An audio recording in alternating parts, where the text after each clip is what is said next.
ಹರೇ ರಾಮ.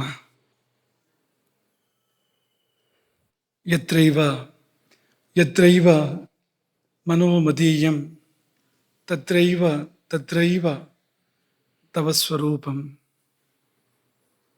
ಯತ್ರೈವ ಯತ್ರೈವ ಶಿರೋ ಮದೀಯಂ ತತ್ರೈವ ತತ್ರೈವ ಪದದ್ವಯಂ ತೇ.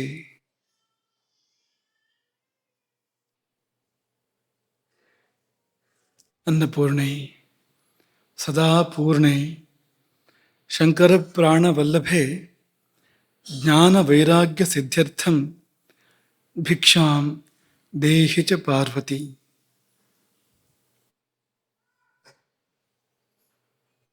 ಅನ್ನಂ ಬ್ರಹ್ಮ ಪ್ರವಚನ ಸರಣಿ. ಇಂದಿನ ವಸ್ತು ಅನ್ನ ನಿದ್ದೆಗಳ ನಂಟು. ಇನ್ನೂ ನಿದ್ದೆ ಮುಗಿದಿಲ್ಲ, ಅದು ಇವತ್ತು ಮುಗಿಯುವುದು.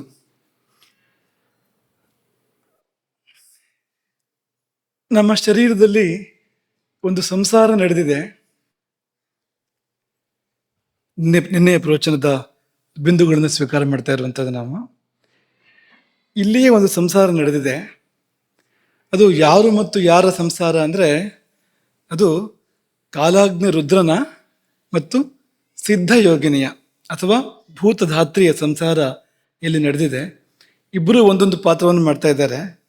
ಕಾಲಾಗ್ನಿ ರುದ್ರ ಅಗ್ನಿಯಾಗಿ, ಜಠರಾಗ್ನಿಯಾಗಿ, ಭೂತಾಗ್ನಿಯಾಗಿ, ಧಾತ್ವಗ್ನಿಯಾಗಿ, ಕಾಯಾಗ್ನಿಯಾಗಿ ಎಲ್ಲೆಲ್ಲೂ ನಮ್ಮ ಶರೀರದಲ್ಲಿ ನೆಲೆಸಿದ್ದಾನೆ. ಮುಖ್ಯವಾಗಿ ಮಹಾಕೇಂದ್ರ, ಪ್ರಧಾನ ಕೇಂದ್ರ ಯಾವುದು ಅಂದರೆ ಅದು ಮಣಿಪುರ ಚಕ್ರದ ಪರಿಸರ, ನಾಭಿಯ ಪರಿಸರ.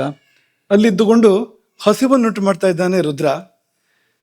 ಹಾಗೆ ಭೂತಧಾತ್ರಿ ಆಕೆ ಪ್ರತಿದಿನವೂ ರಾತ್ರಿ ನಮ್ಮ ಬೆಳಿಗ್ಗೆ ಬಂದು ನಮ್ಮನ್ನು ಇನ್ನೊಂದು ಲೋಕಕ್ಕೆ ಕರ್ಕೊಂಡು ಹೋಗ್ತಾ ಇದ್ದಾಳೆ. ಅದು ಸುಖದ ಲೋಕ, ವಿಶ್ರಮದ ಲೋಕ. ಅದು ಒಂದು ರೀತಿಯಲ್ಲಿ ನಮ್ಮ ಏರುಪೇರುಗಳೆಲ್ಲ ಸರಿಯಾಗುವಂಥ ಒಂದು ಚಿಕಿತ್ಸಾ ಸಂದರ್ಭ ಅಂತಲೂ ಕೂಡ ಕರಿಬೋದು, ನಿತ್ಯ ಚಿಕಿತ್ಸೆ ಅಂತ ಕರಿಬೋದು, ಅಂಥದ್ದದು. ಹಾಗಾಗಿ ಇವರಿಬ್ಬರು ನಮ್ಮಲ್ಲಿ ಇದ್ದುಕೊಂಡು ಸಂಸಾರ ಮಾಡ್ತಾ ಇದ್ದಾರೆ ಎನ್ನುವ ಪ್ರಸ್ತಾಪವನ್ನು ನಿನ್ನೆ ಮಾಡಿದ್ದೆವು. ಇಲ್ಲಿ ನಮ್ಮ ಮಕ್ಕಳನ್ನು ಕುರಿತು ನಾವು ಕೇಳುವ ಪ್ರಶ್ನೆ ಇದು, ಕಾಲಾಗ್ನಿ ರುದ್ರ ಅಂತ ಬೇಕಿತ್ತ ಅಂತ.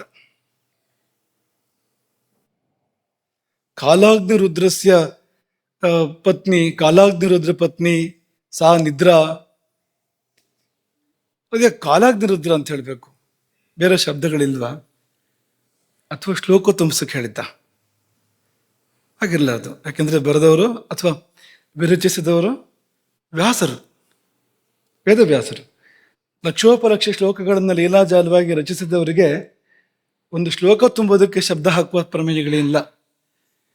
ಹಾಗಿದ್ರೆ ಈ ಶಬ್ದವನ್ನು ಯಾಕೆ ಬಳಸಿದ್ರು? ಕಾಲಾಗ್ನಿ ರುದ್ರ ಅಂತ ಯಾಕೆ ಬಳಸಿದ್ರು? ಶ್ಲೋಕ ತುಂಬೋದಾದ್ರೆ ಕೈಲಾಸನಾಥ ಪತ್ನಿ ಸ ಸರಿ ಆಗ್ತದೆ. ಕಾಲಾಗ್ನಿ ರುದ್ರ ಅಂತಲೇ ಬೇಕು ಅಂತಿಲ್ಲ, ಕೈಲಾಸನಾಥ ಪತ್ನಿ ಸ ಆಗತ್ತಲ್ಲ. ಇಂಥದ್ದು ಇನ್ನೂ 3-4 ಅಂತ ತೋರಿಸ್ಬೋದು. ಆದರೆ ಕಾಲಾಗ್ನಿ ರುದ್ರ ಅಂತಲೇ ಯಾಕೆ ಪದವನ್ನು ಬಳಸಿದ್ರು ಏನಾದ್ರು ನಿಮಗೆ ಮನಸ್ಸಿಗೆ ಬರುತ್ತಾ? ಕಾರಣ ಅದಕ್ಕೆ ಏನು ಸೂಚನೆ ಕೊಡ್ತಾ ಇದ್ದಾರೆ ಅವರು? ಹೇಳು, ಜೋರಾಗಿ ಹೇಳುದು.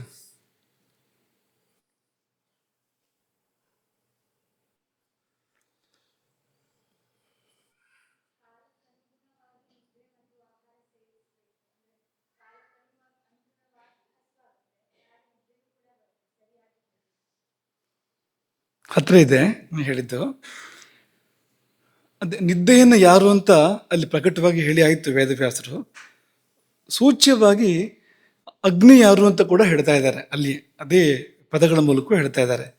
ಕಾಲಾಗ್ನಿ ಅನ್ನೋ ಶಬ್ದಕ್ಕೆ ಪ್ರಳಯ ಕಾಲದ ಅಗ್ನಿ ಅಂತ ಬೇರೆ ಕಡೆ ಎಲ್ಲ ಅರ್ಥ ಇದೆ, ಆದರೆ ಇಲ್ಲಿ ಅದರ ಸೂಕ್ಷ್ಮ ಬೇರೆ ಅಂತ. ಕಾಲಾಗ್ನಿ ಅಂದರೆ ಒಂದು ನಿರ್ದಿಷ್ಟ ಕಾಲದಲ್ಲಿ ಎದ್ದು ಬರುವ ಅಗ್ನಿ ಯಾವುದದು?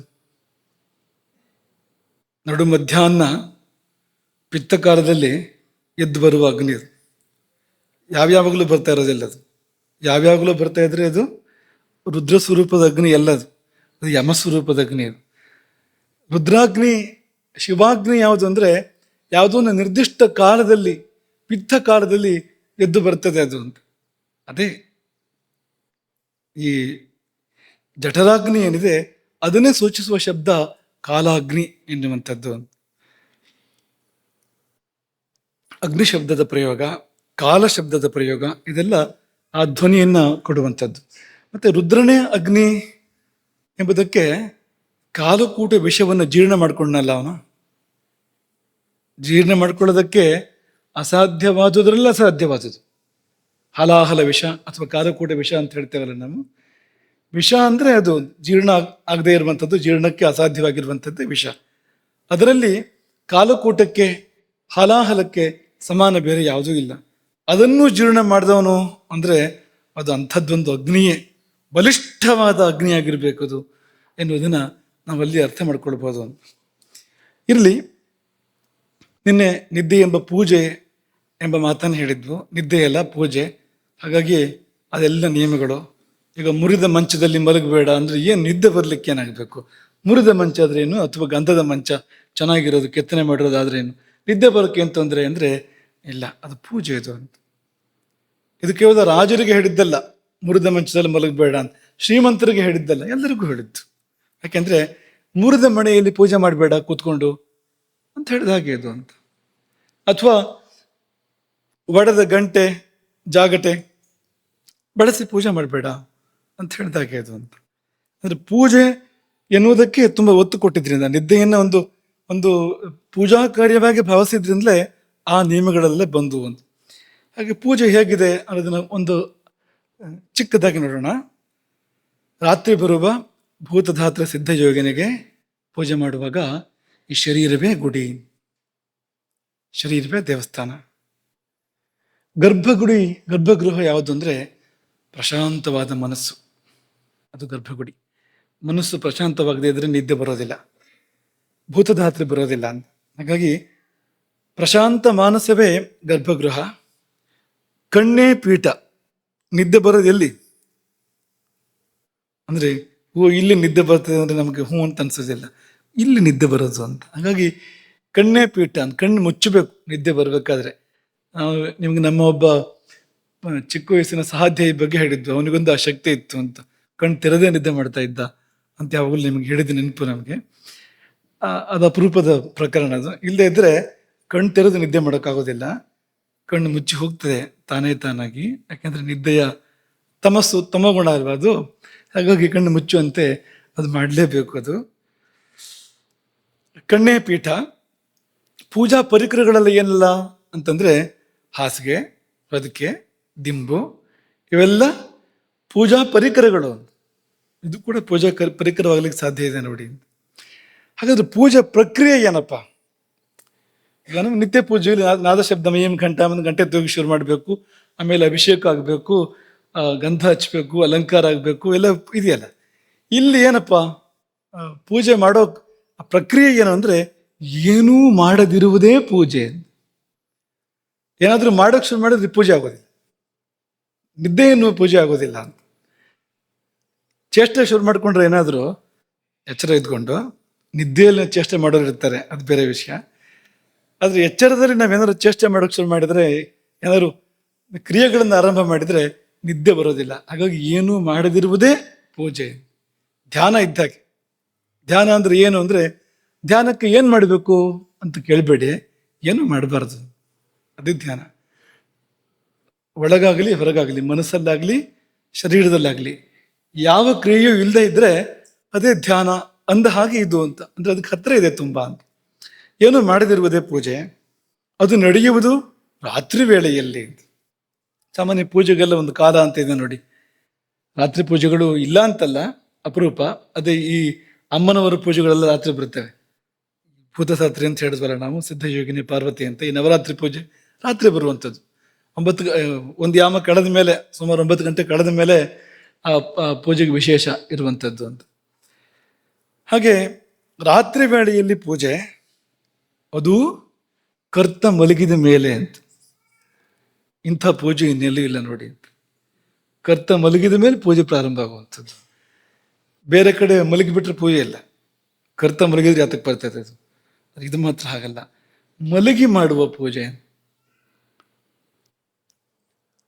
ಅನ್ಯ ದೇವತೆಗಳನ್ನ ಊಟ ಮಾಡದೆ ಪೂಜಿಸ್ಬೇಕು, ಉಪವಾಸ ವಿಶೇಷ ಅಲ್ಲಿ.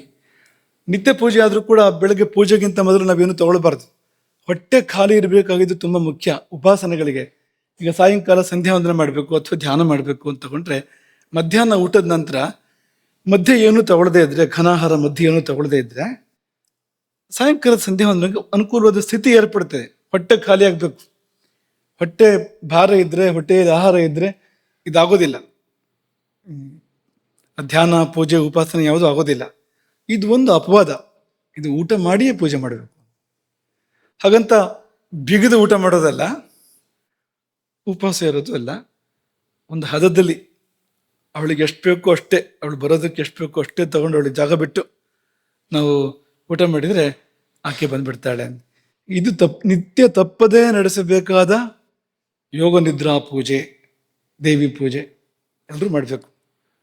ಎಲ್ಲ ವರ್ಣ ವರ್ಗದವರು ಮಾಡಬೇಕಾದ ಪೂಜೆ, ಎಲ್ಲ ವಯಸ್ಸಿನವರು ಮಾಡಬೇಕಾದ ಪೂಜೆ, ಎಲ್ಲೆಲ್ಲರೂ ಮಾಡಬೇಕಾದ ಪೂಜೆ, ಪ್ರತಿನಿತ್ಯ ಮಾಡಬೇಕಾಗಿರುವಂಥದ್ದು. ಇದು ಒಂದನ್ನು ಸರಿ ಮಾಡಿದರೂ ಜೀವನ ಸರಿಯಾಗ್ಬೋದು. ಪೂಜೆ ಸರಿಯಾಗಿ ನೆರವೇರಿದ್ರೆ ಫಲ ಅಪಾರ. ಪೂಜೆಗೊಂದು ಫಲ ಬೇಕಲ್ಲ. ಏನು ಲಾಭ ಇಲ್ಲದೆ ಏನನ್ನು ಮಾಡೋರಲ್ಲ ನಾವು ಮನುಷ್ಯರು. ಲಾಭ ಬೇಕೇ ಬೇಕು ನಾವು. ಈ ಪೂಜೆಗೆ ಏನಪ್ಪ ಲಾಭ? ನಿದ್ದೆ ಎಂಬ ಪೂಜೆಗೆ ಅಂದರೆ ವಿಶ್ರಾಂತಿ ಸರ್ವಾಂಗಗಳಿಗೆ ಅಂತ. ನಿದ್ದೆಯಲ್ಲಿ ಮಾತ್ರ ಸಿಗುವಂಥದ್ದು ಸರ್ವಾಂಗ ವಿಶ್ರಾಂತಿ. ಎಲ್ಲ ಅಂಗಗಳು ವಿಶ್ರಾಂತಿಯನ್ನು ಪಡಿತೇವೆ. ಇಲ್ಲಿ ಅಂತರಂಗ ಸಹಿತ ಅಂತರಂಗಕ್ಕೂ ಕೂಡ ವಿಶ್ರಾಂತಿ. ಪಾಪ ಅಂತರಂಗ ಅಥವಾ ನಮ್ಮ ಮನಸ್ಸು ಅನ್ನುವಂಥದ್ದು ಅದು ದುಡಿಯೋದಕ್ಕೆ ಲೆಕ್ಕ ಇಲ್ಲ. ಒಂದು ಕ್ಷಣ ಮಾತ್ರ ಸುಮ್ಮನೆ ಇರ್ತದ. ಅದು ನಾವು ಎಚ್ಚರ ಇದ್ದಾಗ ಅಂದ್ರೆ ಒಂದು ಕ್ಷಣವೂ ಕೂಡ ಸುಮ್ಮನೆ ಇರೋದಿಲ್ಲ. ಎಲ್ಲಿಂದ ಎಲ್ಲಿಗೆ ತಿರುಗಾಟ. ಕ್ಷಣ ಮಾತ್ರದಲ್ಲಿ ಇಲ್ಲಿಂದ ಮನೆಗೆ ಹೋಗ್ಬಿಡ್ತದೆ. ಅದು ಮನೆಯಿಂದ ಮತ್ತೆಲ್ಲ ಪೇಟೆಗೆ ಹೋಗ್ಬಿಡ್ತದೆ. ಅಲ್ಲಿಂದ ಯಾವುದೋ ಉದ್ಯಾನವನಕ್ಕೆ ಹೋಗ್ತದೆ, ಅಲ್ಲಿಂದ ಇನ್ನೆಲ್ಲಿಗೂ ಹೋಗ್ತದೆ. ಈ ಊರು ಬಿಟ್ಟು ಬೇರೆ ಊರಿಗೆ, ಬೇರೆ ದೇಶಕ್ಕೆ, ಬೇರೆ ಲೋಕಕ್ಕೆ, ಚಂದ್ರಲೋಕಕ್ಕೆಲ್ಲ ಹೋಗಿ ಬಂದ್ಬಿಡ್ತದೆ ಅದು ಮನಸ್ಸು. ಇಡೀ ದಿನ ಒಂದಿಲ್ಲದ ಒಂದು ಕೆಲಸ ಮಾಡ್ತಾ ಇರ್ತದಲ್ಲ ಯಾವಾಗಲೂ. ಅದಕ್ಕೆ ವಿಶ್ರಾಂತಿ ಅಂದರೆ ಈ ನಿದ್ದೆಯಲ್ಲಿಯೇ ತಕ್ಕ ಮಟ್ಟಿಗಾದ್ರೂ ವಿಶ್ರಾಂತಿ ದೊರೆಯುವಂಥದ್ದು. ಅದರಲ್ಲಿ ಕೂಡ ಗಾಢ ನಿದ್ರೆ, ಅಲ್ಲಿ ಅದಕ್ಕೆ ಹೆಚ್ಚು ವಿಶ್ರಾಂತಿ ಸಿಗುವಂಥದ್ದು. ಪುರೀತತ್ವ ಎನ್ನುವ ನಾಡಿಯಲ್ಲಿ ಮನಸ್ಸು ಪ್ರವೇಶ ಮಾಡಬೇಕಂತೆ. ನಮ್ಮೊಳಗಿರ್ತಕ್ಕಂಥ ಸಾವಿರ ಸಾವಿರ ಸಾವಿರ ಸಾವಿರ ನಾಡಿಗಳ ಮಧ್ಯದಲ್ಲಿ ಪುರೀತತ್ವ ಎನ್ನುವಂಥ ಒಂದು ನಾಡಿ ಇದೆ. ಆ ನಾಡಿಯಲ್ಲಿ ಮನಸ್ಸು ಹೊಕ್ಕಾಗ ನಿದ್ದೆ ಬರುವಂಥದ್ದು ನಮಗೆ ಎಂಬುದಾಗಿ ಯೋಗಶಾಸ್ತ್ರವಿದ್ದರು ಹೇಳುವಂಥದ್ದು. ಹಾಗಾಗಿ ಮನಸ್ಸಿಗೆ ವಿಶ್ರಾಂತಿ. ಸೃಷ್ಟಿಯಲ್ಲಿ ಯಾವುದನ್ನು ಕೂಡ ನಿರಂತರ ಮಾಡೋದಕ್ಕೆ ಸಾಧ್ಯ ಇಲ್ಲ. ಅಂಥ ಯಾವ ಯಂತ್ರವೂ ಇಲ್ಲ. ಮಧ್ಯೆ ವಿಶ್ರಾಂತಿ ಇಲ್ಲದೆ ನಿರಂತರ ಕೆಲಸ ಮಾಡುವಂಥ, ವರ್ಷಾನುಗಟ್ಟಲೆ ಕೆಲಸ ಮಾಡುವಂಥ ಅಥವಾ ಇನ್ನೂ ದೀರ್ಘಕಾಲ ಕೆಲಸ ಮಾಡುವಂಥ ಯಂತ್ರ ಯಾವುದಿದೆ? ಭೂಲೋಕದಲ್ಲಿ ಯಾವುದೂ ಇಲ್ಲ. ಸೂರ್ಯ ಭಗವಂತ ಪಾಪ ವಿಶ್ರಾಂತಿ ಇಲ್ಲದೆ ಮಾಡ್ತಾ ಇದ್ದಾನೆ. ಭೂಮಿ ಈ ಪಾರ್ಶ್ವಕ್ಕೆ ಆ ಪಾರ್ಶ್ವಕ್ಕೆ ಅಂತ ಮಾಡ್ತಾ ಇರ್ತಾನೆ ಯಾವಾಗಲೂ. ಆದರೆ ಇಲ್ಲಿ ನಮ್ಮ ನಡುವೆ ಅಂಥದ್ದೊಂದು ಉಪಕರಣ ಯಾವುದೂ ಇಲ್ಲ. ವಿಮಾನ ಬಂದು ಇಳಿದ ಮೇಲೆ ಒಂದು 3/4 ಗಂಟೆ 1 ಗಂಟೆ ಒಳಗಡೆ ಮತ್ತೆ ಹಾರಿಸೋದಿಲ್ಲ ಅದನ್ನು. ಯಾಕೆಂದರೆ ಅದು ತಣಿಯುವ ಅವಧಿ ಅಲ್ವಾ. ಆಂಧ್ರ ಕೂಲಿಂಗ್ ಪೀರಿಯಡ್ ಅಂತ ಒಂದು ಶಬ್ದ ಇದೆ ಅವರಲ್ಲಿ, ಅದು ಬೇಕಂತೆ ಅದು ಅಂತ. ಹಾಗಾಗಿ ಆ ಅವಧಿ ಬೇಕು, ತಣಿಯುವ ಅವಧಿ ಒಂದು ಬೇಕು ಅಂತ. ಹಾಗಾಗಿ ವಿಶ್ರಾಂತಿ ಅಂತರಂಗ ಸಹಿತವಾದ ಸರ್ವಾಂಗಗಳಿಗೆ. ಪುನರ್ನವತೆ, ನಿನ್ನೆ ಹೇಳಿದ್ವಿ ನಿಮ್ಗೆ, ಮತ್ತೆ ಹೊಸತಾಗುವಂಥದ್ದು ಎಲ್ಲವೂ ಕೂಡ. ನಿದ್ದೆ ಮಾಡಿ ಎದ್ದಾಗ ಮತ್ತೊಮ್ಮೆ ಹುಟ್ಟಿದಂತೆ ಅದು. ನಿನ್ನೆಗಳು ಸತ್ತಿವೆ, ಹಾಗಾಗ್ತದೆ ಅಂತ. ಹೊಸದಾಗಿ ನಾಳೆ ಅಥವಾ ಈ ದಿನ ಹೊಸದಾಗಿ ಹುಟ್ಟುತ್ತದೆ ಅಂತ ಹೊಸತನದ ಫಲ ಅಲ್ಲಿದೆ. ಇಲ್ಲಿದ್ರೆ ಜೀವನ ತಂಗಳಾಗಿ ಹೋಗ್ತಿತ್ತು. ನಿದ್ದೆ ಒಂದು ಎದ್ದಿದ್ರಿಂದ ನಿತ್ಯ ಅದು ಹೊಸತಾಗ್ತಾ ಇದೆ ಅಂತ. ಹೊಸಬನ್ನ ಮಾಡುವಳು ತಾಯಿ ಅಂತ. ಮತ್ತೆ ನವಶಕ್ತಿಯ ಪೂರ್ಣ ಈ ಚರವಾಣಿ ನೀವು ಉಪಯೋಗಿಸ್ತಾ ಇರ್ತೀರಲ್ವಾ. ನಮ್ಮ ಮಕ್ಕಳಲ್ಲ, ನೀವೆಲ್ಲ ಪುಣ್ಯಾತ್ಮರು. ನಿಮಗೆ ಕರುಣೆ ಪಿಶಾಚಿಯಿಂದ ಬಿಡುಗಡೆ ಇದೆ. ನೀವು ಇಲ್ಲಿ ನಮ್ಮಲ್ಲಿ ನಿಮ್ಮಲ್ಲಿಯೇ ಇದು, ನಮ್ಮದು ನಿಮ್ಮದು ಅಂತ ಬೇರೆ ಇಲ್ಲ. ಇಲ್ಲಿಲ್ಲದೆ ಇದ್ದಿದ್ರೆ ಈ ಚಿಕ್ಕ ವಯಸ್ಸಲ್ಲಿ ನಿಮ್ಮನ್ನ ಕರುಣೆ ಪಿಶಾಚಿ ಕಾಡ್ತಾ ಇತ್ತು. ಸಣ್ಣ ವಯಸ್ಸಲ್ಲಿ ಅದರಿಂದ ಏನು ಒಳ್ಳೇದು, ಯಾವ ವಯಸ್ಸಲ್ಲೂ ಒಳ್ಳೇದಲ್ಲ, ಈ ವಯಸ್ಸಲ್ಲಿ ಖಂಡಿತ ಒಳ್ಳೇದಲ್ಲ. ಬದುಕಿಗೆ ದಿಕ್ಕು ಸಿಗುವ ಸಮಯದಲ್ಲಿ ದಿಕ್ಕು ತಪ್ಪಿಸುವಂಥ ಮಾಧ್ಯಮಕ್ಕೆ ನಾವು ಮರಳಾಗಬಾರ್ದು.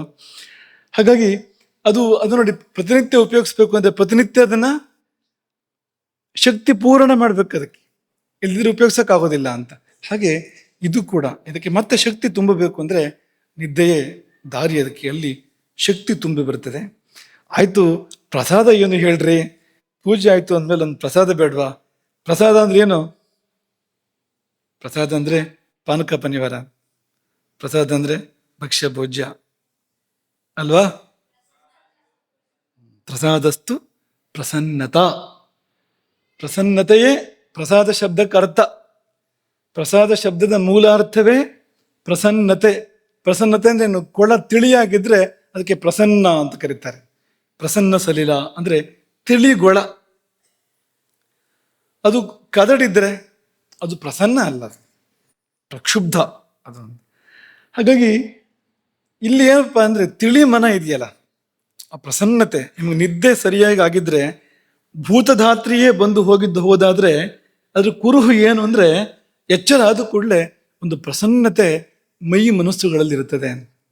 ಕಣ್ಣು ತಂಪು, ಮನಸ್ಸು ತಂಪು, ಮೈಯೆಲ್ಲ ತಂಪು. ಒಂದು ತಂಪಿನ ಅನುಭೂತಿ ಬೇಕು ನಿಮ್ಗೆ, ಪ್ರಸನ್ನತೆಯ ಅನುಭೂತಿ ಬೇಕು, ತಿಳಿತನ ಬೇಕು. ಕಣ್ಣು ಕೆಂಪಾಗಿದ್ರೆ ಎಚ್ಚರ ಆಗುವಾಗ ನಿದ್ದೆ ಸರಿಯಾಗಿಲ್ಲ ಅಂತ ಆ ಕಡೆಗೆ ಶುರುವಾದ್ರೆ ಹೇಳ್ತಿದ್ದಾಗೆ, ತಲೆನೋವಿದ್ರೆ ಸರಿಯಾಗಿಲ್ಲ ಅಂತ ಅರ್ಥ. ಅದಕ್ಕೆ ಪಿತ್ತ ಕೆಲಸ ಮಾಡ್ತಾ ಇದೆ ಅಂತ ತಲೆನೋವಿದ್ರೆ. ಈ ಕಫ ಸರಿಯಾಗಿ ಕೆಲಸ ಮಾಡಿದಿದ್ರೆ ಆ ರೀತಿ ಆಗ್ತಿರ್ಲಿಲ್ಲ ಅಂತ. ನಿದ್ದೆ ಅನ್ನೋದು ಕಫದ ಧರ್ಮ ಅದು ಅಂತ. ಹಾಗೆ ಆ ಒಂದು ತಂಪು ಪ್ರಸನ್ನತೆ ಬೇಕಲ್ಲ, ಅದೇ ಕುರುಹು ಅದರದ್ದು. ನೀವು ಮಧ್ಯಾಹ್ನ ನಿದ್ದೆ ಮಾಡಿ ಹೇಳಿ ಅಂತ ಮಾಡ್ಬೇಕು ಅಂತ ಹೇಳ್ತಾ ಇರೋದಲ್ಲ, ಮಾಡಿ ಎದ್ದಾಗ ಹೇಗಿರ್ತದೆ ಅಂತ. ಆಲಸ್ಯ, ಜಾಡ್ಯ. ಒಂದು ದಿನ ಮಾಡಿದ್ರು ಕೂಡ ಈ ಅನುಭವ ಇದೆ ಅಂತ. ತಮೋ ಗುಣ ಅದು. ಆಲಸ್ಯ ಜಾಡ್ಯಗಳು ತಮೋ ಧರ್ಮಗಳು. ತಮೋ ಗುಣದ ಉದ್ರೇಕ ಆಯ್ತು ಅಂತಲೇ ಅರ್ಥ ಅದಕ್ಕೆ ಅಂತ. ಅದಾಯ್ತು ಅಂದ್ರೆ ಅಂತ. ಮಧ್ಯಾಹ್ನ ಊಟ ಮಾಡಿ ನಿದ್ದೆ ಮಾಡಿದ್ರಂತೂ ಇದು ಆಗದೆ ಇರೋದೇ ಇಲ್ಲ. ಎದ್ದವ್ರನ್ನ ನೋಡಿ, ಅವ್ರ ಗತಿ ನೋಡಿ, ಗಮನ ಸ್ವಲ್ಪ ನಿಧಾನ ಇರ್ತಾರೆ. ಅವ್ರು ಎದ್ದು ಕೂಡಲೇ ಚುರುಕಾಗೋದಿಲ್ಲ ಒಂದೇ ಸರ್ತಿ ಅಂತ. ಯಾಕೆಂದ್ರೆ ತಮೋ ಗುಣ ಕೆಲಸ ಮಾಡೋಕೆ ಶುರು ಮಾಡಿದಾಗ ಹಾಗಾಗ್ಲೇಬೇಕು ಮನುಷ್ಯ ಅಂತ. ಎಮ್ಮೆ ಮೊಸರಾಗ್ತಾನೆ ಅವನು ಅಂತ ಅವಾಗ ಅಂತ. ಅದೇ ಧರ್ಮ, ಅದ್ರ ಧರ್ಮವೇ ಇದು, ಬೇರೆ ಏನೂ ಅಲ್ಲ ಅಂತ. ಅದೇ ಸಕಾಲಕ್ಕೆ ನಿದ್ದೆ ಮಾಡಿ ಬೆಳಗ್ಗೆ ಎದ್ರೆ, ಅಥವಾ ಹಗಲೊತ್ತಿಗಾದ್ರೂ ಶವಾಸನ ಮಾಡಿ, ನ್ಯಾಯವಾದ ಶವಾಸನ ಹೇಳ್ತಾ ಇರುವಂಥದ್ದು. ಕೈ ಕಾಲು ನಡಿ ಬಿದ್ಕೊಂಡ್ಬಿಟ್ರೆ ಶವಾಸನ ಅಲ್ಲ ಅದು. ಸರಿಯಾದ ಶವಾಸನ ಮಾಡಿ ಎಚ್ಚರ ಆದ್ರೆ, ಶವಾಸನ ಸರಿಯಾದಕ್ಕೆ ಕುರುಹು ಏನು ಅಂದ್ರೆ ಪ್ರಸನ್ನತೆ ಅದು ಏರ್ಪಡಬೇಕು ನಮ್ಮಲ್ಲಿ. ಅದೇ ಕುರುಹು ಅದಕ್ಕೆ. ಹಾಗಾಗಿ ಪ್ರಸನ್ನತೆಯೇ ಪ್ರಸಾದ ಅಂತ. ದೇವರಿಗೂ ಹೀಗಾಗ್ತದಂತ ಕಾಳಿದಾಸ ವರ್ಣನೆ ಮಾಡಿದ್ದಾನೆ.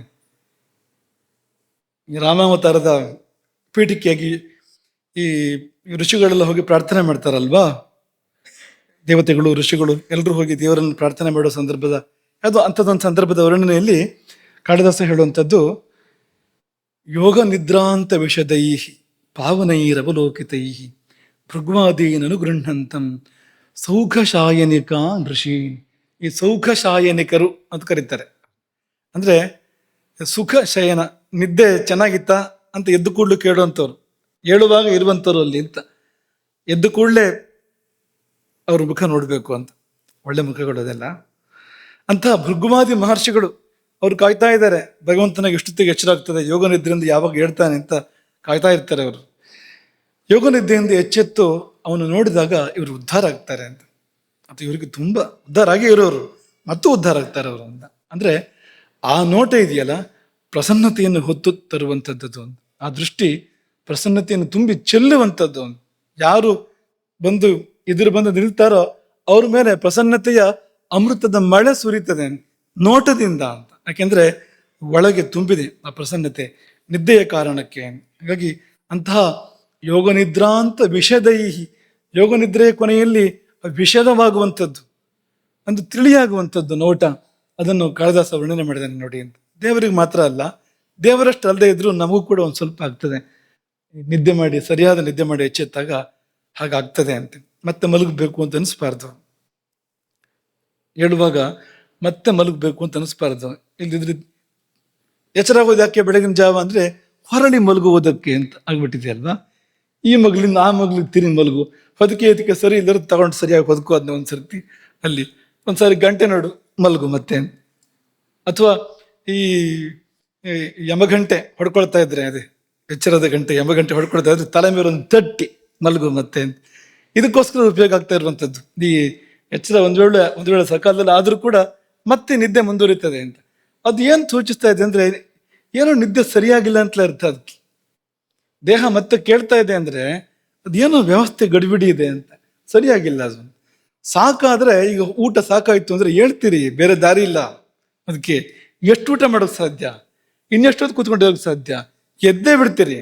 ನಿದ್ದೆಯೂ ಹಾಗಾಗ್ಬೇಕು, ಸಾಕು ಅಂತ ಹೇಳೋ ಥರ ಆಗ್ಬೇಕು ಅದು ಸಕಾಲಕ್ಕೆ. ಅದೆಲ್ಲ ನಾವು ಸುಮ್ಮನೆ ಮಲಗಿದ ಇದ್ದೆ ಅಂತಲ್ಲ, ಸರಿಯಾದ ನಿದ್ದೆ ಆಗಿರ್ತಕ್ಕಂಥ ಕುರುಹುಗಳು ಸಕಾಲಕ್ಕೆ ಎಚ್ಚರಾಗಿ ಮತ್ತೆ ನಿದ್ದೆ ಮಾಡಬೇಕು ಅಂತ ಅನ್ನಿಸ್ತೆ ಹೇಳುವಂತೆ ಆಗಬೇಕು ಅಂತ. ಅದೆಲ್ಲ ಪ್ರಸಾದ, ಪ್ರಸನ್ನತೆ. ಆದಿವ್ಯಾಧಿಗಳ ಪರಿಹಾರ. ವ್ಯಾಧಿ ಶರೀರಕ್ಕೆ ಬರುವಂಥ ರೋಗ, ಆದಿ ಅಂದರೆ ಮನಸ್ಸಿನ ಚಿಂತೆ, ಇದು ಆದಿವ್ಯಾಧಿ. ಎರಡೂ ಪರಿಹಾರ ಆಗುತ್ತೆ ನಿದ್ರೆಯಿಂದ. ಅರ್ಧ ರೋಗ ಹರಿ ನಿದ್ರಾ, ಮತ್ತೆ ನೆನಪು ಮಾಡುವಂಥದ್ದು ನಿಮಗೆ. ಈ ನಿದ್ದೆಯ ಅವಧಿಯಲ್ಲಿ ಈ ಶರೀರದ ಅನೇಕ ಏರುಪೇರುಗಳು, ಮನಸ್ಸಿನ ಏರುಪೇರುಗಳು, ನಮಗೇನೋ ನೋವಾಗಿರುತ್ತದೆ. ಈ ನೋವೆಲ್ಲ ಮಾಯೋದು ಯಾವಾಗ? ಮನಸ್ಸಿಂದಾಗಲಿ ಮೈದಾಗಲಿ ನಿದ್ದೆ ಮಾಡಿ ಎದ್ದಾಗ. ಕರ್ಮ ಈ ನೋವು ಬಾಧಿಸಲೇಬೇಕು ಅಂತ ಇದ್ಬಿಟ್ರೆ ನಿದ್ದೆನ ಕೊಡೋದಿಲ್ಲ. ಅದು ನಿದ್ದೆನ ಬರ್ತಾ ಇಲ್ಲ, ನೋವು ಅಂದ್ರೆ ಕರ್ಮ ಜೋರಾಗಿದೆ ಅಂತ ಅರ್ಥ. ಅದಕ್ಕೆ ಇಲ್ಲ, ಕರ್ಮ ಒಂದು ಹದಕ್ಕಿದ್ರೆ ನಿದ್ದೆ ಬಂದ್ಬಿಡ್ತದೆ. ನಿದ್ದೆ ಬಂದು ಎಚ್ಚರ ಆದ್ರೆ ಅಷ್ಟೊತ್ತಿಗೆ ಸುಮಾರು ಕಡಿಮೆ ಆಗ್ಬೇಕು, ಅಷ್ಟೊತ್ತಿಗೆ ಅದಕ್ಕೊಂದು ಉಪಶಮನ ಸಿಗಬೇಕು ಅಂತ. ಹೀಗೆ ಹೆಚ್ಚಿನ ರೋಗಗಳಿಗೆ ಶರೀರದ್ದೋ ಮನಸ್ಸಿನದ್ದೋ ಅದಕ್ಕೆ ನಿದ್ದೆ ಚಿಕಿತ್ಸೆಯಾಗಿ ಈ ನಿದ್ದೆ ಇರುವಂಥದ್ದು ಇಡೀ ವ್ಯವಸ್ಥೆಯನ್ನ ಸರಿಪಡಿಸ್ತದೆ ಆ ಸಮಯದಲ್ಲಿ. ಅದು ಈ ಈ ಉಪಕರಣಗಳಲ್ಲಿ ಅದಕ್ಕೊಂದು ಆಂಗ್ಲ ಒಂದು ಪರಿಭಾಷೆ ಇದೆ, ರಿಬೂಟ್ ಮಾಡೋದು ಅಂತ ಹೇಳ್ತಾರೆ. ಒಂದ್ಸತಿ ಎಲ್ಲ ಸರಿ ಮಾಡ್ಕೊಂಡು ಮತ್ತೆ ಎಚ್ಚರ ಆಗುತ್ತೆ. ಅದಕ್ಕೆ ಒಂದ್ಸರಿ ಸುಪ್ತಿಗೆ ಹೋಗುತ್ತೆ ಅದು ಯಂತ್ರ, ಎಲ್ಲ ಪೂರ್ತಿ ಸರಿ ಮಾಡ್ಕೊಂಡು ಮತ್ತೆ ಎಚ್ಚರಾಗಿ ಎದ್ದು ಬರುತ್ತೆ. ಅದು ರಿಬೂಟ್ ಮಾಡೋದು ಅಂತ. ಆ ರಿಬೂಟ್ ಮಾಡೋದೇ ಇದು. ಅದು ಮನುಷ್ಯ ಶರೀರವನ್ನ ಹಾಗೆ ಮಾಡುವಂಥದ್ದೇ ನಿದ್ರೆ ಅಂತ. ಸುಖ, ನಿದ್ದೆ ಫಲ ಏನಪ್ಪಾ ಅಂದ್ರೆ ಒಂದು ನಿರ್ವಚನೀಯವಾದ ಸುಖ ಅಲ್ವಾ? ಎದ್ದ ಕೂಡಲೇ ಅನುಭವ ಏನು? ಸುಖವಾಗಿ ನಿದ್ದೆ ಮಾಡಿದೆ ಅಂತ ತಾನೆ ಅನುಭವ. ಅಥವಾ ದುಃಖವಾಗಿ ನಿದ್ದೆ ಮಾಡಿದೆ ಅಂತ ಅನ್ಸತ್ತ ಯಾರಿಗಾದ್ರು? ನಿದ್ದೆ ಮಾಡಿದಪ್ಪ ಏನ್ ಕಿರಿಕಿರಿ ಅಂತ ಅನ್ಸತ್ತ ಯಾರಿಗಾದ್ರು? ಸಂಧ್ಯಾ ವಂದನೆ ಬಗ್ಗೆ ಹೇಳೋದುಂಟು. ಸಂಧ್ಯಾ ವಂದನೆ ಅಮ್ಮನ ಕಾಟ ತಡಿಲಾದ ಮಾಡಿದಪ್ಪ ಏನ್ ಕಿರಿಕಿರಿ ಅಂತ ಹೇಳೋದುಂಟು. ಅದು ಸರಿಯಾಗಿಲ್ಲ ಸಂಧ್ಯಾ ವಂದನೆ ಅಂತ ಅರ್ಥ. ಅದಕ್ಕೆ ಸಂಧ್ಯಾ ವಂದನೆ ಸರಿಯೇ ಆದ್ರೆ ಇದೇ ತರ ಸುಖ ಕೊಡ್ಬೇಕು, ಅದು ಕೂಡ ಇದೇ ತರ ಆನಂದ ಕೊಡ್ಬೇಕು, ಅದು ಒಂದು ತನ್ಮಯತೆಯನ್ನು ಕೊಡ್ಬೇಕು. ಅದು ಕೊಟ್ಟಿಲ್ಲ ಅಂದ್ರೆ ಅದು ಸರಿಯಾಗಿಲ್ಲ ಅಂತ ಅರ್ಥ. ಅದು ಹಾಗೆ ನಿದ್ದೆ ಕೂಡ ಸರಿಯಾಗಾದ್ರೆ ಆ ಸುಖಾನುಭೂತಿ. ನಿನ್ನೆ ಹೇಳಿದ ಹಾಗೆ ಮೇಲಿನ ಸುಖಗಳು, ಎಚ್ಚರದ ಸುಖ ಅದು ತುಂಬಾ ಕೆಳಸ್ತರದ್ದು. ಅದು ನೀವು ಏನೇ ತಿನ್ಲಿ ಕುಡಿಲಿ ಮಾಡ್ಲಿ, ಈ ಸುಖ ಏನಿದೆ ಎಚ್ಚರ ಇದ್ದಾಗ ಅನುಭವಿಸುವಂತ ಸುಖ ಅದು ಕನಿಷ್ಠ ಸುಖ. ಅದಕ್ಕಿಂತ ಉತ್ತಮ ಸುಖ ಸ್ವಪ್ನದಲ್ಲಿ ಇರುವಂಥದ್ದು. ಸ್ವಪ್ನದಲ್ಲಿ ನಾವು ಇದನ್ನೇ ಮಾಡಿದ್ರೆ, ಎಚ್ಚರದಲ್ಲಿ ಮಾಡುವಂಥದ್ದನ್ನ ಸ್ವಪ್ನದಲ್ಲಿ ಮಾಡಿದ್ರೆ ಸುಖ ಪ್ರಮಾಣ ಜಾಸ್ತಿ ಇದೆ ಅಂತ ಅಲ್ಲಿ ಇದಕ್ಕಿಂತ. ಸುಷುಪ್ತಿ ಗಾಢ ನಿದ್ದೆಗೆ ಹೋದ್ರೆ ಈ ಎರಡಕ್ಕಿಂತ ಹೆಚ್ಚು ಸುಖ. ಅದು ತುಂಬಾ ಸುಖ. ಅದು ಬ್ರಹ್ಮಾನಂದಕ್ಕೆ ಒಂದು ಹೋಲಿಕೆ ಕೊಡುವಂತ ಸುಖ. ಅದು ಮತ್ತು ಮೇಲೆ ಧ್ಯಾನಕ್ಕೆ ಹೋದ್ರೆ ಅದು ಎಲ್ಲವನ್ನೂ ಮೀರಿಸುವಂತ ಸುಖ ಅಲ್ಲಿದೆ. ನಾಲ್ಕನೇ ಅವಸ್ಥೆ ತುರಿಯಾವಸ್ಥೆ, 4 ಮಹಡಿಗಳ ಭವನ ಈ ಶರೀರ. ನಮ್ಮದೇ 4 ಮಹಡಿಗಳು, ಆದ್ರೆ 4ನೇ ಮಹಡಿಗೆ ಹೋಗೇ ಗೊತ್ತಿಲ್ಲ ನಮ್ಗೆ. ಕುಂಟರಾಗಿದೆ, ನಾವು ಹತ್ತಿ ಹೋಗಕ್ಕೆ ಆಗ್ತಾ ಇಲ್ಲ 4ನೇ ಮಹಡಿಗೆ. ಆ ಧ್ಯಾನ ಸ್ಥಿತಿಗೆ, ತುರಿಯಾವಸ್ಥೆಗೆ ಹೆಚ್ಚಿನವರಿಗೆ ಮನುಷ್ಯರಲ್ಲಿ ಹೋಗಕ್ಕೆ ಸಾಧ್ಯ ಆಗ್ತಾ ಇಲ್ಲ ಅಂತ.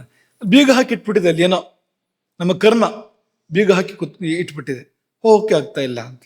ಹೋದ್ರೆ ಅಲ್ಲಿ ಅತ್ಯದ್ಭುತವಾದ ವ್ಯವಸ್ಥೆ ಒಂದಿತ್ತು, ಅತ್ಯದ್ಭುತವಾದ ಸೌಖ್ಯ ಅಲ್ಲಿತ್ತು. ಆದರೆ ಸಾಮಾನ್ಯ ಹೆಚ್ಚಿನ ಮನುಷ್ಯರಿಗೆ ಅದು ಲಭ್ಯ ಆಗ್ತಾ ಇಲ್ಲ ಈ ಯುಗದಲ್ಲಿ. ಕೃತಯುಗದಲ್ಲಿ ಬೇರೆ ಎಲ್ರಿಗೂ ಲಭ್ಯ ಆಗ್ತಾ ಇತ್ತಂತೆ. 4ನೇ ಮಹಡಿ ಎಲ್ರಿಗೂ ತೆರೆದಿರ್ತಾ ಇತ್ತು, ಅದೇ ಕೃತಯುಗ. ಮುಂದಿನ ಯುಗಗಳಲ್ಲಿ ಕಡಿಮೆ ಆಗ್ತಾ ಬಂತು. ಈ ಕಲಿಯುಗದಲ್ಲಿ ಹೆಚ್ಚಿನವರಿಗೂ ಇಲ್ಲ ಅದು ಅನ್ನೋ ಥರ ಆಗಿದೆ. ಅವರ ಹಕ್ಕು ಅದು, ಅವರದ್ದೇ ಅದು. ಅಪ್ಪ ಕಟ್ಟಿಕೊಟ್ಟ ಮನೆ, ಜಗತ್ತಿನ ಅಪ್ಪ ಕಟ್ಟಿಕೊಟ್ಟ ಮನೆ ಇದು, ನಮಗೆ ಕಟ್ಟಿಕೊಟ್ಟಿರತಕ್ಕಂಥದ್ದು 4 ಮಹಡಿ. ಆದ್ರೆ 4ನೇ ಮಹಡಿಗೆ ಹೋಗಕ್ಕಾಗ್ತಾ ಇಲ್ಲ.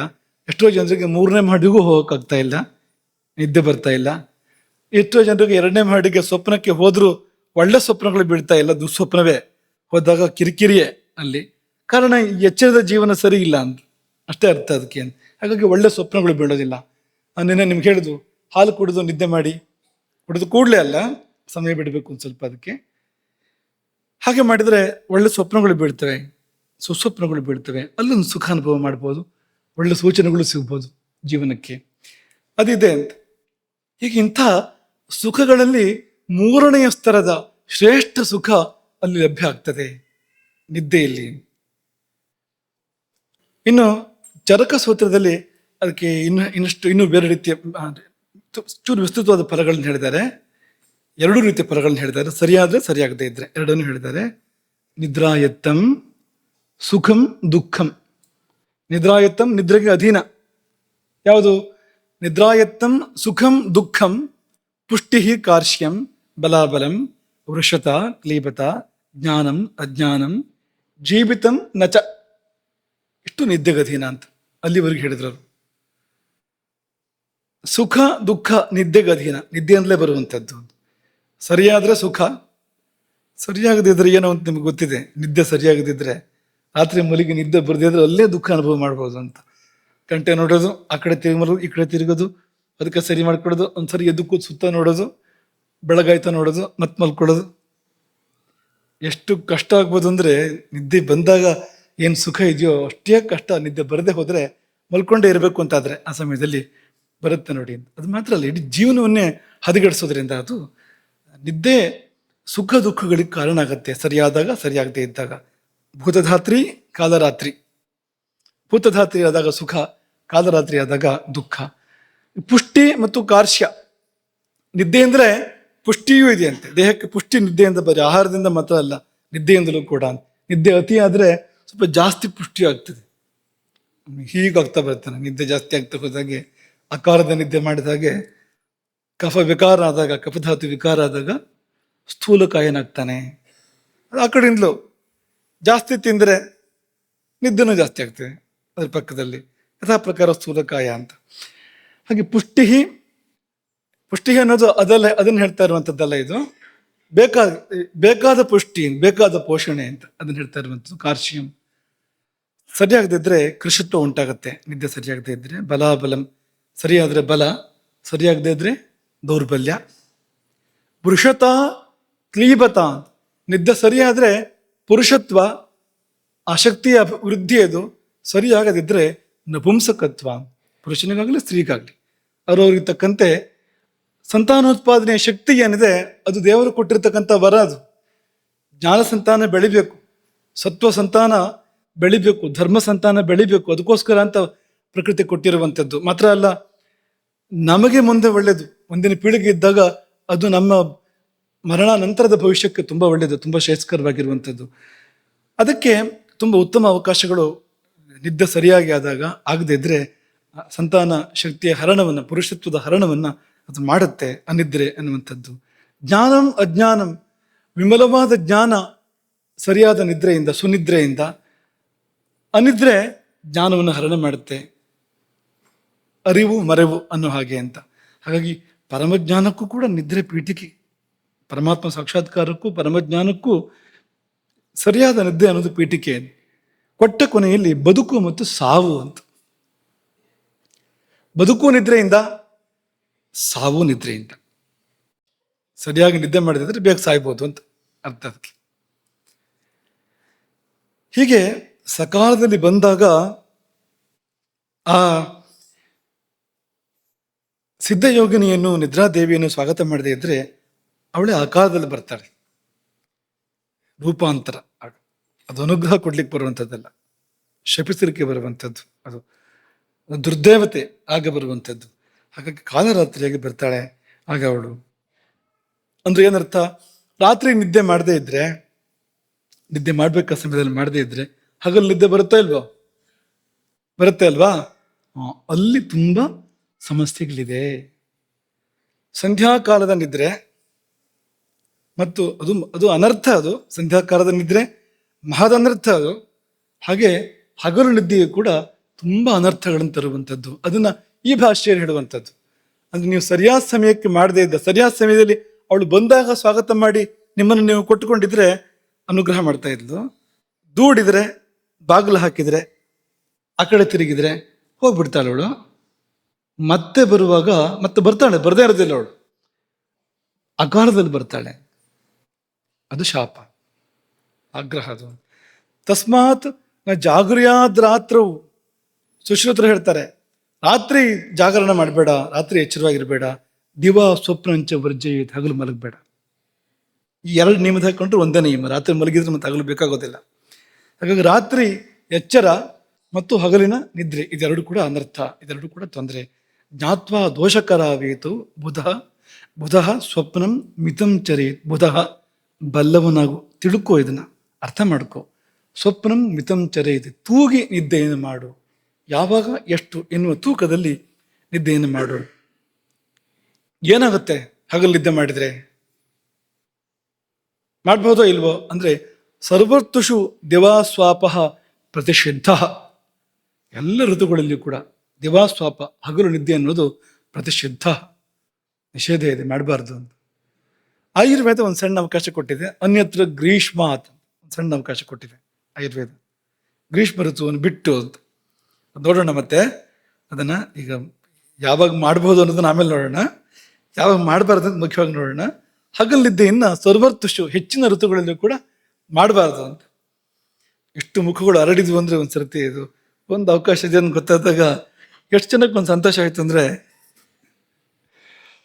ಪ್ರತಿಷಿದ್ಧವಾದರೂ ಕೂಡ ಈ ಹಗಲು ನಿದ್ದೆ ನಿಷಿದ್ಧವಾದರೂ ಕೂಡ ಇಂತಿಂಥವ್ರು ಮಾಡಬಹುದು ಅಂತ. ನೋಡಿ, ನೀವು ಪಟ್ಟಿರಿದ್ದೀರ ಅಂತ. ಈಗ ಇಂತಿಂಥವ್ರು ಮಾಡಬಹುದು ಅಂತ ಎಷ್ಟು ಕುತೂಹಲ ಕಾಣ್ತಾ ಇದೆ ಅಂದ್ರೆ, ಸಭೆಯಲ್ಲಿ ಅನೇಕ ಮುಖಗಳಲ್ಲಿ ನನ್ನ ಹೆಸರಿದೆ ಆ ಪಟ್ಟಿಯಲ್ಲಿ ಅಂತ ಒಂದು ಆಸಕ್ತಿ ಎದ್ದು ಕಾಣ್ತಾ ಇದೆ. ಪ್ರತಿಷಿದ್ಧೇಶ್ವಪಿತು ಬಾಲ,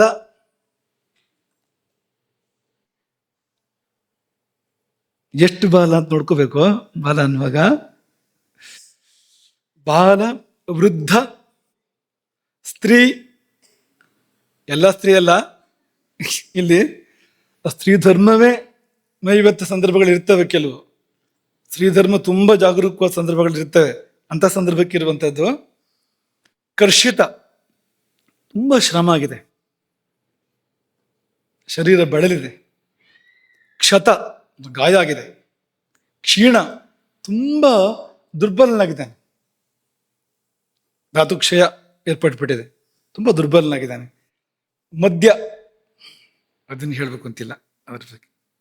ಅದು ಮಾಡೋದು ಬೇಡ, ಇದು ಮಾಡೋದು ಬೇಡ, ಎರಡು ಬೇಡ. ನಿತ್ಯ ಯಾನ ವಾಹನಾಧ್ವಕರ್ಣ ಪರಿಶ್ರಾಂತ, ತುಂಬಾ ದೊಡ್ಡ ಪ್ರಯಾಣ ಎಲ್ಲ ಮಾಡಿ ಅದು ಆಯಾಸ ಆಗಿ ಇಂಥ ಸಂದರ್ಭಗಳು, ಅಂದ್ರೆ ಪರಿಶ್ರಮ ಅಂತ, ಅಪಾರವಾದ ಪರಿಶ್ರಮ ಏರ್ಪಟ್ಟಿದ್ದಾಗ ಶರೀರದಲ್ಲಿ ಅಂತ. ಇವರು ಕೂಡ ಯಾವಾಗ ಮಾಡಬಹುದು ಅಂದ್ರೆ, ಅಭುಕ್ತವತಾಂ, ಊಟ ಮಾಡ್ಕೊಂಡು ಮಾಡಬಾರ್ದು. ಊಟ ಮಾಡಿದ ಕೂಡಲೇ ಮಾಡಬಾರ್ದು, ಹೊಟ್ಟೆ ಖಾಲಿ ಇರಬೇಕು. ಹಗಲು ನಿದ್ದೆ ಮಾಡೋದಾದ್ರೆ ನಿದ್ದೆ ಮಾಡೋದಕ್ಕೂ ಕೂಡ ಅವಕಾಶ ಇರುವಲ್ಲಿ ಕೂಡ ಒಂದು ನಿಯಮ ಕಡ್ಡಾಯ ಬದ್ಧ ಏನಂದ್ರೆ ಅಭುಕ್ತವತಾಂ, ಹೊಟ್ಟೆ ಶೂನ್ಯವಾಗಿದ್ದಾಗ ಮಾತ್ರ ಮಾಡ್ಬೋದು. ಹೊಟ್ಟೆಯಲ್ಲಿ ಬಂತು ನಿದ್ದೆ ಮಾಡಿದ್ರು ಅದು ಬೇರೆ ಬೇರೆ ದಾರಿಗಳು ಪ್ರಾರಂಭ ಆಗ್ತವೆ, ಬೇರೆ ಬೇರೆ ತೊಂದರೆಗಳು ಪ್ರಾರಂಭ ಆಗ್ತವೆ. ಹಾಗಾಗಿ ಅಭುಕ್ತವತಾಂ. ಮೇಧಸ್ವೇದ ಕಫರಸ ರಕ್ತ ಕ್ಷೀಣಾನಾಂ, ಅದೇ ಧಾತು ಕ್ಷಯವನ್ನು ಹೇಳ್ತಾ ಇದ್ದಾರೆ. ಅಜೀರ್ಣಿನಾಂಚ, ದೇಹ ಕೆಡಿಸ್ಕೊಂಡವರು, ಅಜೀರ್ಣದ ಕಾಯಿಲೆ ಬಂದಿದೆ ಅಂಥವರಿಗೆ ದಿವಾಸ್ವಪನಂ ಅಪ್ರತಿಷಿದ್ಧಂ, ಹಗಲು ನಿದ್ದೆ ಮಾಡೋದು ಪ್ರತಿಷಿದ್ಧ ಅಲ್ಲ, ನಿಷಿದ್ಧ ಅಲ್ಲ. ಎಷ್ಟು ಹೊತ್ತು ಅಂದ್ರೆ ಮುಹೂರ್ತಂ, ಒಂದು ಮುಹೂರ್ತ ಕಾಲ. ಒಂದು ಮುಹೂರ್ತ ಅಂದ್ರೆ ದಿನದ 15ನೇ ಒಂದು ಭಾಗ, ಹಗಲಿನ 15ನೇ ಒಂದು ಭಾಗ, ಒಂದು 48 ನಿಮಿಷ, 48 ನಿಮಿಷದ ಹಿಂದೆ ಮುಂದೆ ಅಂತ ಇಲ್ಲಿ ಒಪ್ಪಿಗೆ ಕೊಟ್ಟಿದ್ದಾರೆ ಅಂತ ಇಡೀ ಹಗಲು ಬಿದ್ದು ಹೊರಗೋದಲ್ಲ. ಇದು ಹೇಳಿದ್ದು ಬರೀ ಮುಹೂರ್ತಂ ಅಂತ, ಒಂದು ಮುಹೂರ್ತ ಕಾಲ ವಿಶ್ರಾಂತಿ ಮಾಡಬಹುದು ಅಂತ. ಈಗ ದೂರ ಪ್ರಯಾಣ ಮಾಡಿ ಬಂದಿದ್ದೇನೆ ಅಂತ ಇಡೀ ಹಗಲಿದ್ದ ಒಂದು ಮಧ್ಯಾಹ್ನದ ಹೊತ್ತಿಗೆ ಬಂದಿರ್ತಾರೆ ಅಂತ ಅನ್ಕೊಳ್ಳಿ, ಸಾಯಂಕಾಲದವರೆಗೂ ನಿದ್ದೆ ಮಾಡೋದಲ್ಲ, ಒಂದು ಮುಹೂರ್ತ ವಿಶ್ರಮಿಸಿ ಏಳು ಮತ್ತೆ ಅಂತ, ಮಲ್ಕೊಂಡಿರೋದಲ್ಲ ಅಂತ. ಇನ್ನು ರಾತ್ರಿ ನಿದ್ದೆ ಆಗಿಲ್ಲ, ಏನ್ ಮಾಡೋದು? ಏನೋ ಸಂದರ್ಭ ಇತ್ತು, ಏನೋ ಅನಿವಾರ್ಯ ಇತ್ತು, ರಾತ್ರಿ ನಿದ್ದೆನೇ ಮಾಡೋಕ್ಕಾಗಿಲ್ಲ, ಆಗೇನ್ ಮಾಡೋದು ಅಂತಂದ್ರೆ ರಾತ್ರಾವಪಿ ಜಾಗರಿತವತಾಂ, ರಾತ್ರಿ ನಿದ್ದೆ ಮಾಡೋಕ್ಕೆ ಅನಿವಾರ್ಯವಾಗಿ ಸಾಧ್ಯ ಆಗದೆ ಇದ್ರೆ ಹಗಲು ನಿದ್ದೆ ಮಾಡಬಹುದು. ಎಷ್ಟು ಅಂದ್ರೆ ಜಾಗರಿತ ಕಾಲಾದ ಅರ್ಧಂ, ಎಷ್ಟು ನಿದ್ದೆ ಮಾಡಿಲ್ಲ ನೀವು ಅದರ ಅರ್ಧದಷ್ಟು ನಿದ್ದೆ ಮಾಡ್ಬೋದು ಅಂತ. ಈಗ 6 ತಾಸು ನಿದ್ದೆ ಮಾಡ್ಬೇಕಾಗಿತ್ತು, ಇಡೀ ರಾತ್ರಿ ನಿದ್ದೆ ಮಾಡಿಲ್ಲ ಅಂತ ಅನ್ಕೊಳ್ಳಿ ನೀವು, 6 ತಾಸು ಮಾಡ್ಬೇಕಾಗಿತ್ತು, ಮಾಡಿಲ್ಲ ಅಂದ್ರೆ 3 ತಾಸು ಹಗಲು ಮಾಡ್ಬೋದು ಅಂತ. 3 ತಾಸು ಮಾಡ್ಬೋದು. ಅದು ಊಟಕ್ಕಿಂತ ಮೊದಲು, ಬೆಳಗಿನ ಹೊತ್ತು ಆಹಾರ ತಗೊಳ್ಳೋಕ್ಕಿಂತ ಮೊದಲು.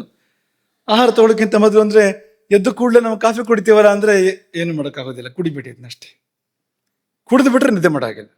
ಹೊಟ್ಟೆಗೇನು ಬೀಳದೆ ಇದ್ರೆ ನಿದ್ದೆ ಮಾಡ್ಬೋದು, ಹೊಟ್ಟೆಗೆ ಬಿದ್ದರೆ ನಿದ್ದೆ ಮಾಡೋ ಹಾಗಿಲ್ಲ.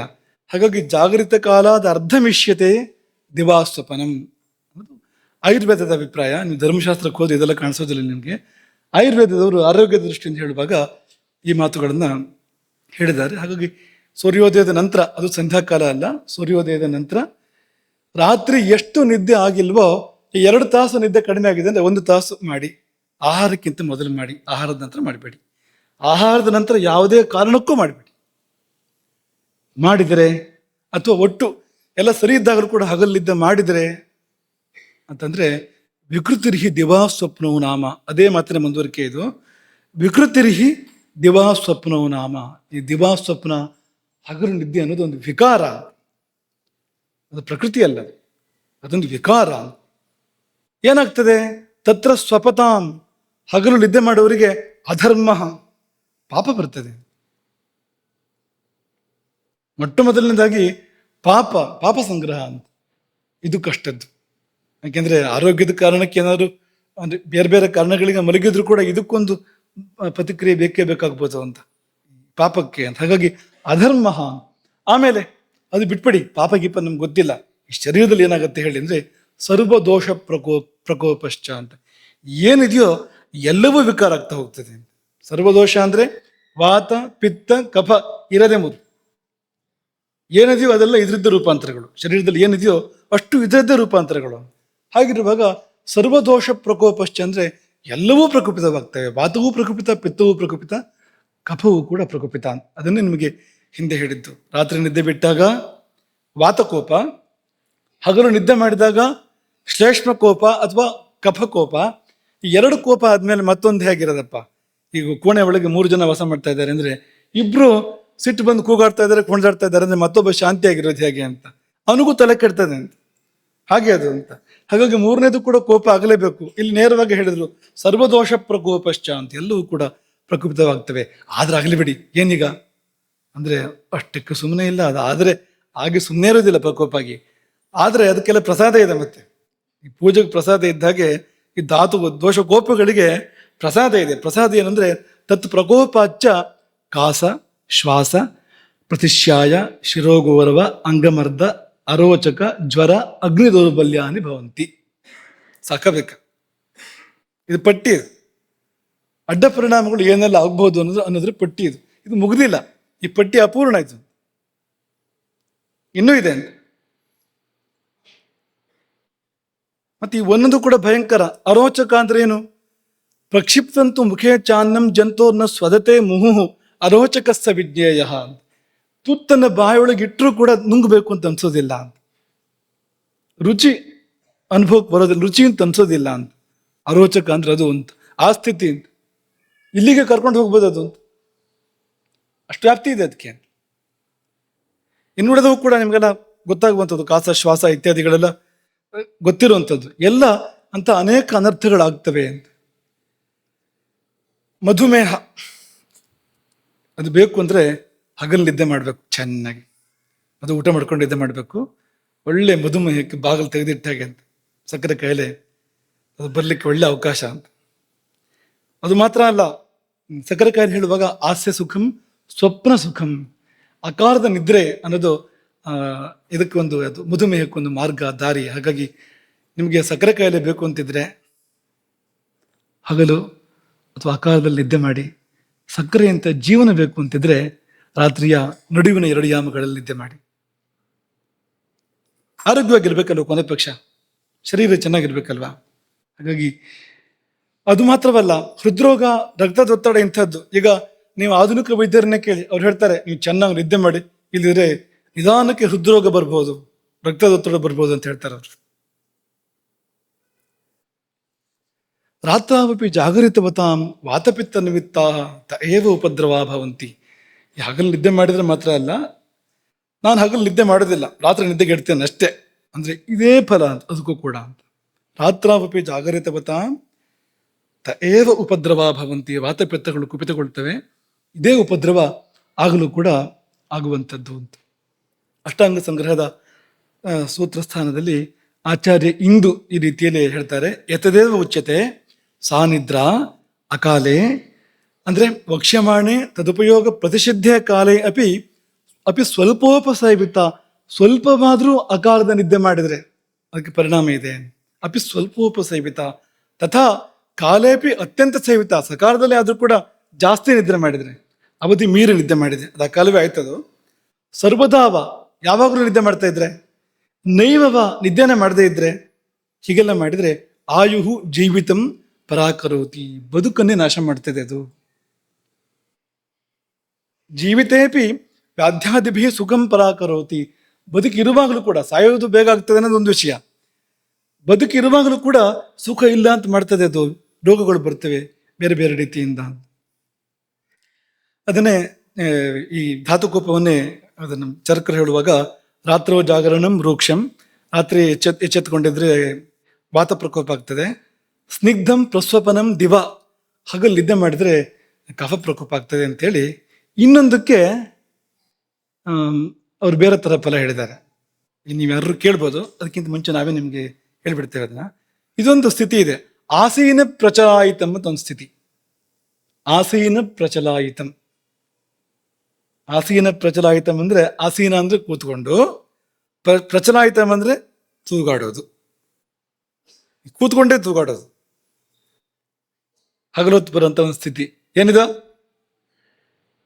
ಏನಿದು ಇದು ನಿದ್ರೆಯ ತಂಗಿ ತಂದ್ರೆ, ತಂದ್ರ ಅಂತ ಹೆಸರು ಅದಕ್ಕೆ. ನಿದ್ರಾ ತಂದ್ರ, ಇದು ನಿದ್ರೆ ಅಲ್ಲ, ನೆನ್ಪಿಟ್ಕೊಳ್ಳಿ.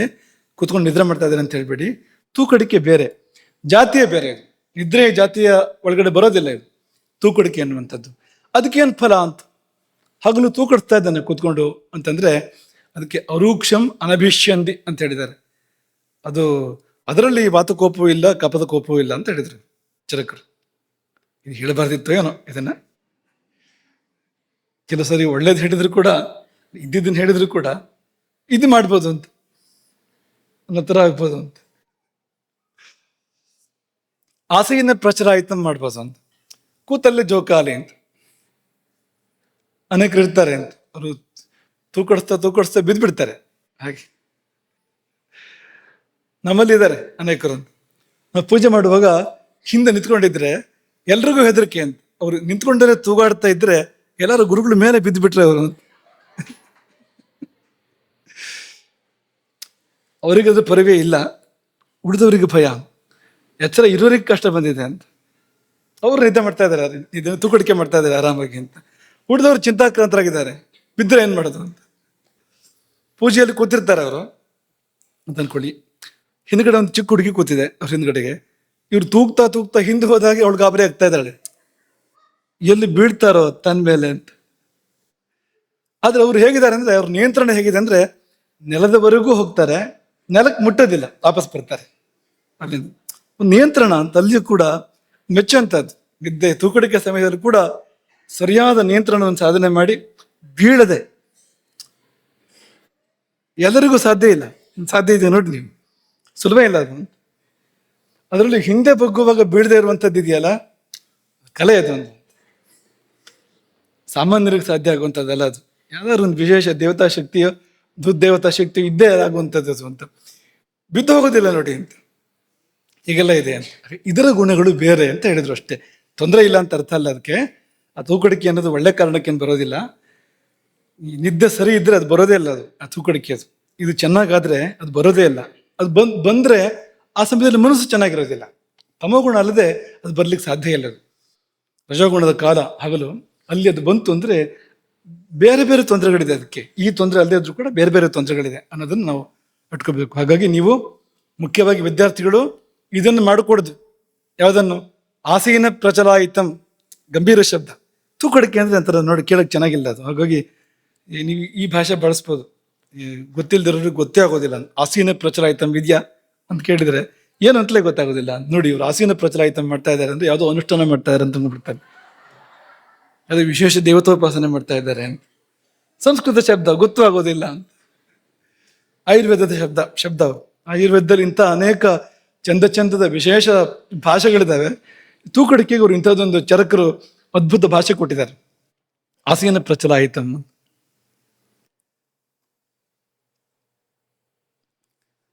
ಇನ್ನು ಕೊನೆ ಹಂತದಲ್ಲಿದ್ದೇವೆ ನಾವೀಗ. ಒಳ್ಳೆ ನಿದ್ದೆಯಿಂದ ಏನಾಗ್ತದೆ ಅನ್ನೋದನ್ನು ಸ್ಕಾಂದ ಪುರಾಣ ಹೇಳುತ್ತೆ. ಹೀಗೆ ಆಯುರ್ವೇದ ಅಲ್ಲ, ಸ್ಕಾಂದ ಪುರಾಣ. ಯೇ ಸ್ವಪಂತಿ ಸುಖಂ ರಾತ್ರವು, ಯಾರು ಭೂತಧಾತ್ರಿಯ ಕರುಣೆಯಿಂದ ಸುಖವಾದ ನಿದ್ದೆಯನ್ನು, ಉಚಿತವಾದ ನಿದ್ದೆಯನ್ನು ಮಾಡ್ತಾರೋ ತೇಷಾಂ ಕಾಯಾಗ್ನಿರಿಧ್ಯತೆ ಅಂತ. ಅವರ ಕಾಯಾಗ್ನಿ ಇದೆಯಲ್ಲ ಅದು ಪ್ರಜ್ವಲಿತಗೊಳ್ಳುತ್ತದೆ, ಅಗ್ನಿ ಪ್ರಜ್ವಲನ ಏರ್ಪಡುತ್ತದೆ. ಅದು ಏರ್ಪಟ್ರೆ ಆಹಾರವೆಲ್ಲ ಪಚನವಾಗೋದು ಮಾತ್ರ ಅಲ್ಲ, ನೀವೇನೋ ಚೂರು ಹೆಚ್ಚು ಕಡಿಮೆ ತಿಂದರೂ ಕೂಡ ಅದೆಲ್ಲ ಅದನ್ನು ಪಚನ ಮಾಡಿ ಸರಿ ಮಾಡುತ್ತೆ. ಅದು ಮಾತ್ರ ಅಲ್ಲ, ದೋಷಗಳನ್ನು ಸುಡುತ್ತೆ, ನಮ್ಮೊಳಗಿನ ಪಾಪಗಳನ್ನು ದೋಷಗಳನ್ನು ಕೂಡ ಸುಡುತ್ತೆ. ಅದು ಅಂಥದ್ದೊಂದು ಗುಣ ಇದೆ ಅದಕ್ಕೆ, ಕಾಯ ಅಗ್ನಿರಿಧ್ಯತೆ. ಆಹಾರಂ ಪ್ರತಿಗೃಹಾತಿ ತತಃ ಪುಷ್ಟಿಕರಂ ಪರಂ. ಆಗ ನೀವು ಅದು ಪ್ರಜ್ವಲಿತವಾದಾಗ ಉತ್ತಮೋತ್ತಮವಾದ ಆಹಾರಗಳನ್ನು ತಗೊಳ್ಬೋದು, ಪುಷ್ಟಿ ಕೊಡ್ತಕ್ಕಂಥ ಆಹಾರಗಳನ್ನು ತಗೋಬೋದು. ಇಲ್ಲಿದ್ರೆ ಒಳ್ಳೆ ಆಹಾರ ತಗೊಳ್ಳೋಕ್ಕೂ ಆಗೋದಿಲ್ಲ, ಅದಾಗೋದಿಲ್ಲ ನನಗೆ, ಇದಾಗೋದಿಲ್ಲ ನನಗಂತಲೇ ಅದನ್ನು ತಿಂದು ಜೀರ್ಣ ಆಗೋದಿಲ್ಲ ಅನ್ನೋ ಸಂದರ್ಭ ಇರ್ಬೋದು, ಅಗ್ನಿ ದೌರ್ಬಲ್ಯ. ಆದರೆ ನೀವು ಸರಿಯಾಗಿ ನಿದ್ದೆ ಮಾಡಿದರೆ, ಅದೇ ಸಿದ್ಧಯೋಗಿನಿ ಬಂದರೆ ಕಾಲಗ್ನಿರುದ್ರನು ಬರ್ತಾನೆ ಕೂಡಲಿ ಅಂತ, ಅಗ್ನಿ ಜಾಗರಣ, ಅಗ್ನಿಗೆ ಬಲ ಬರ್ತದೆ ಅಂತ. ಭಾವಪ್ರಕಾಶ ಹೀಗೆ ಹೇಳುತ್ತೆ, ನಿದ್ರಾತು ಸೇವಿತಾ ಕಾಲೇ. ಸಕಾಲದಲ್ಲಿ ನಿದ್ದೆ ಮಾಡಿದರೆ ಏನು ಬರ್ಬೋದು, ಏನಾಗ್ಬೋದು ಅಂದರೆ ಧಾತು ಸಾಮ್ಯ ಏರ್ಪಡಬಹುದು. ಧಾತು ಸಾಮ್ಯಂ. ಈ ಧಾತು ಸಾಮ್ಯಕ್ಕೆ ಎಲ್ಲಿವರೆಗೆ ವ್ಯಾಪ್ತಿ ಇದೆ ಅಂದರೆ ಆತ್ಮದರ್ಶನದವರೆಗೆ ವ್ಯಾಪ್ತಿ ಇದೆ. ಧಾತು ಸಾಮ್ಯದ ಸ್ಥಿತಿಯಲ್ಲಿ ಆತ್ಮದರ್ಶನ ಆಗುವಂಥದ್ದು ಯಾರಿಗೆ ಆದರೂ ಕೂಡ. ಈ ಧಾತುಗಳಿದೆಯಲ್ಲ, ಈ ರಸರಕ್ತ ಮಾಂಸ ಎನ್ನುವ ಸಪ್ತಧಾತುಗಳು ಇರ್ಬೋದು, ಅಥವಾ ವಾತ ಪಿತ್ತ ಕಫ, ಇದನ್ನು ಕೂಡ ಆಯುರ್ವೇದದಲ್ಲಿ ಹೆಚ್ಚಾಗಿ ದೋಷ ಅಂತ ಬಳಸ್ತಾರೆ, ಧಾತು ಅಂತೂ ಕೂಡ ಇದನ್ನು ಬಳಸಿದ್ರೆ ಯುಕ್ತ ಅದು. ಇವುಗಳಲ್ಲಿ ಹೊಡೆದಾಟ ಇಲ್ದಿದ್ರೆ, ವೈರುಧ್ಯ ಇಲ್ದೇನೆ ಸಾಮ್ಯ ಏರ್ಪಟ್ರೆ ಆಗಲೇ ಆತ್ಮದರ್ಶನ ಆಗುವಂಥದ್ದು ಅಲ್ವಾ. ಈಗ 3 ಹಾಳೆಗಳನ್ನು ಒಟ್ಟಿಗಿಟ್ಟು ರಂಧ್ರ ಮಾಡಿ, 3 ಹಾಳೆಗಳನ್ನು ಅಲ್ವಾ, ಹಿಂದ್ಗಡೆಯಿಂದ ಬೆಳಕು ಬಿಡಿ, ಆ ಬೆಳಕು ಆ ಕಡೆ ಬರ್ತದೆ.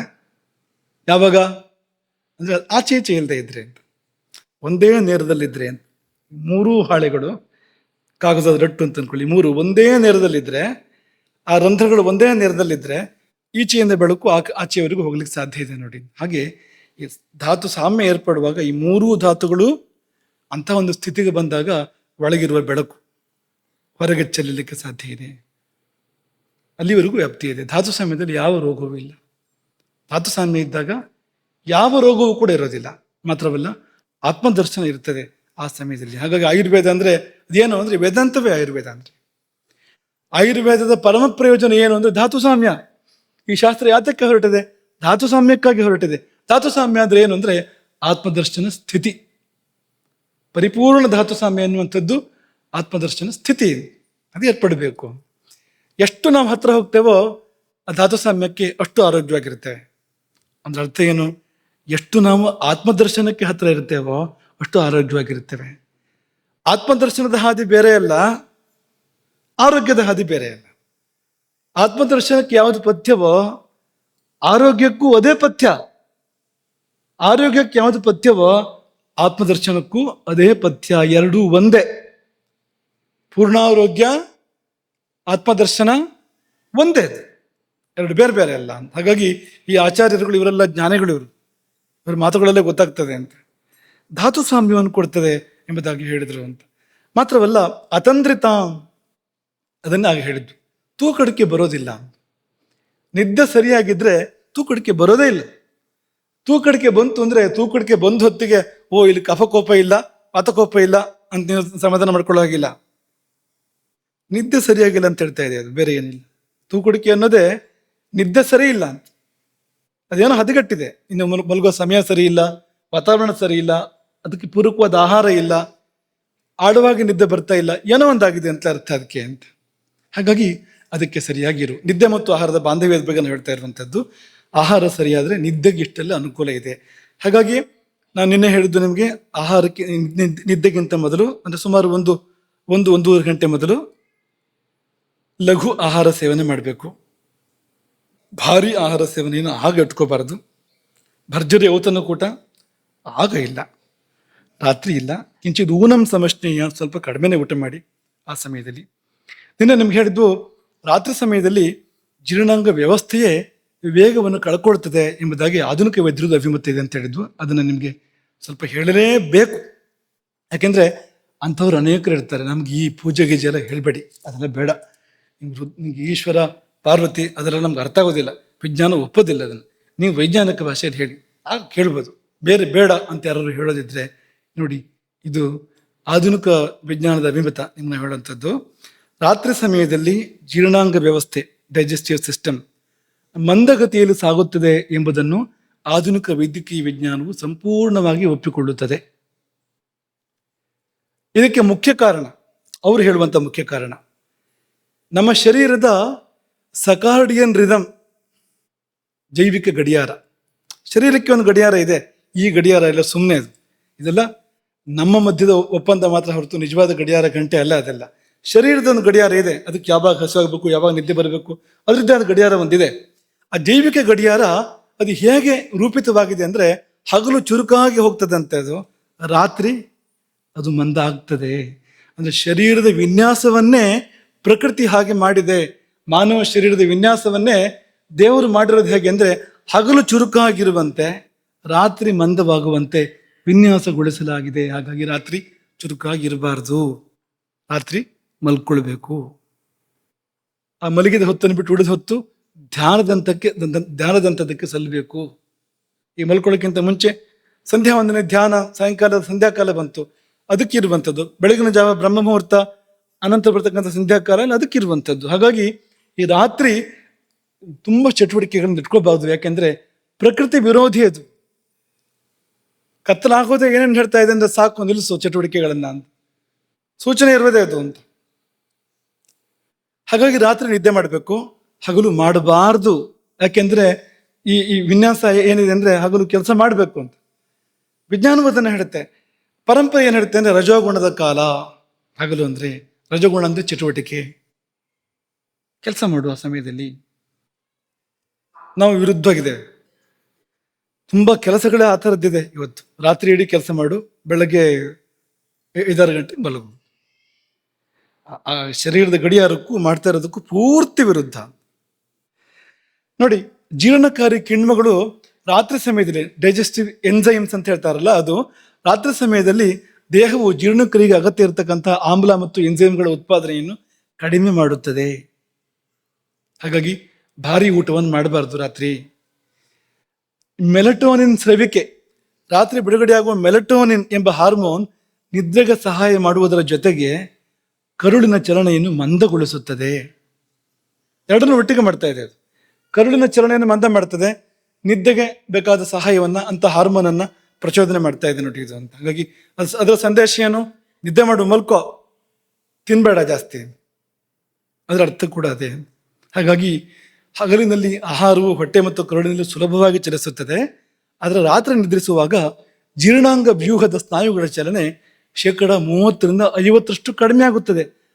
ಅರ್ಧದಷ್ಟು ವರೆಗೂ ಕಡಿಮೆ ಆಗ್ಬೋದು ಅಂತ. ಅಂದ್ರೆ ಮಧ್ಯಾಹ್ನ 4 ತಾಸು ಬೇಕು ಅಂದ್ರೆ ಊಟ ಆಗೋದು ಜೀರ್ಣ ಆಗೋದಕ್ಕೆ ರಾತ್ರಿ 8 ತಾಸು ಬೇಕಾಗ್ಬೋದು, ಅಲ್ಲಿವರೆಗೂ ಬೇಕಾಗ್ಬೋದು. ಹಾಗಾಗಿ ಹೆಚ್ಚು ಸಮಯ ತಗೊಳ್ಳುತ್ತದೆ. ಇನ್ನು ಆಧುನಿಕ ಸಂಶೋಧನೆಗಳ ಪ್ರಕಾರ ರಾತ್ರಿ ಸಮಯದಲ್ಲಿ ನಮ್ಮ ದೇಹದ ಇನ್ಸುಲಿನ್ ಸಂವೇದನಾಶೀಲತೆ ಕಡಿಮೆ ಇರುತ್ತದೆ. ಅಂದರೆ ರಾತ್ರಿ ಸೇವಿಸುವ ಗ್ಲುಕೋಸ್, ಸಕ್ಕರೆ, ಅದನ್ನು ಜೀರ್ಣಿಸಿಕೊಂಡು ಶಕ್ತಿಯಾಗಿ ಮಾರ್ಪಡಿಸುವ ಸಾಮರ್ಥ್ಯ ದೇಹಕ್ಕೆ ಕಡಿಮೆ ಇರುತ್ತದೆ. ಹಾಗಾಗಿ ರಾತ್ರಿ ತಿಂದ ಗುರು ಆಹಾರ, ಅಂದರೆ ಹೆವಿ ಫುಡ್ ಅಂತ ಹೇಳ್ತಾರಲ್ಲ, ಗುರು ಆಹಾರ, ಇದು ಸುಲಭವಾಗಿ ಕೊಬ್ಬಾಗಿ ಶೇಖರಣೆ ಆಗ್ತದೆ. ಫ್ಯಾಟ್, ಕೊಬ್ಬು ಅದಾಗಿ ಶೇಖರಣೆ ಆಗ್ತದೆ ಹೊರತು ಅದು ದೇಹಕ್ಕೆ ಏನಾಗಿ ಬದಲಾಗಿ ದೇಹಕ್ಕೆ ಉಪಕಾರ ಮಾಡಬೇಕಾಗಿತ್ತು ಹಾಗಾಗೋದಿಲ್ಲ ಅಂತ.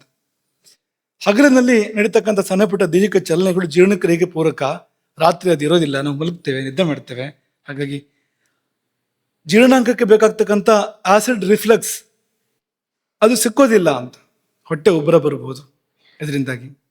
ಹಾಗಾಗಿ ಆಧುನಿಕ ವೈದ್ಯರ ಪ್ರಮುಖ ಸಲಹೆ ಏನು ಅಂದರೆ, ಆಹಾರ ನಿದ್ದೆಗಿಂತ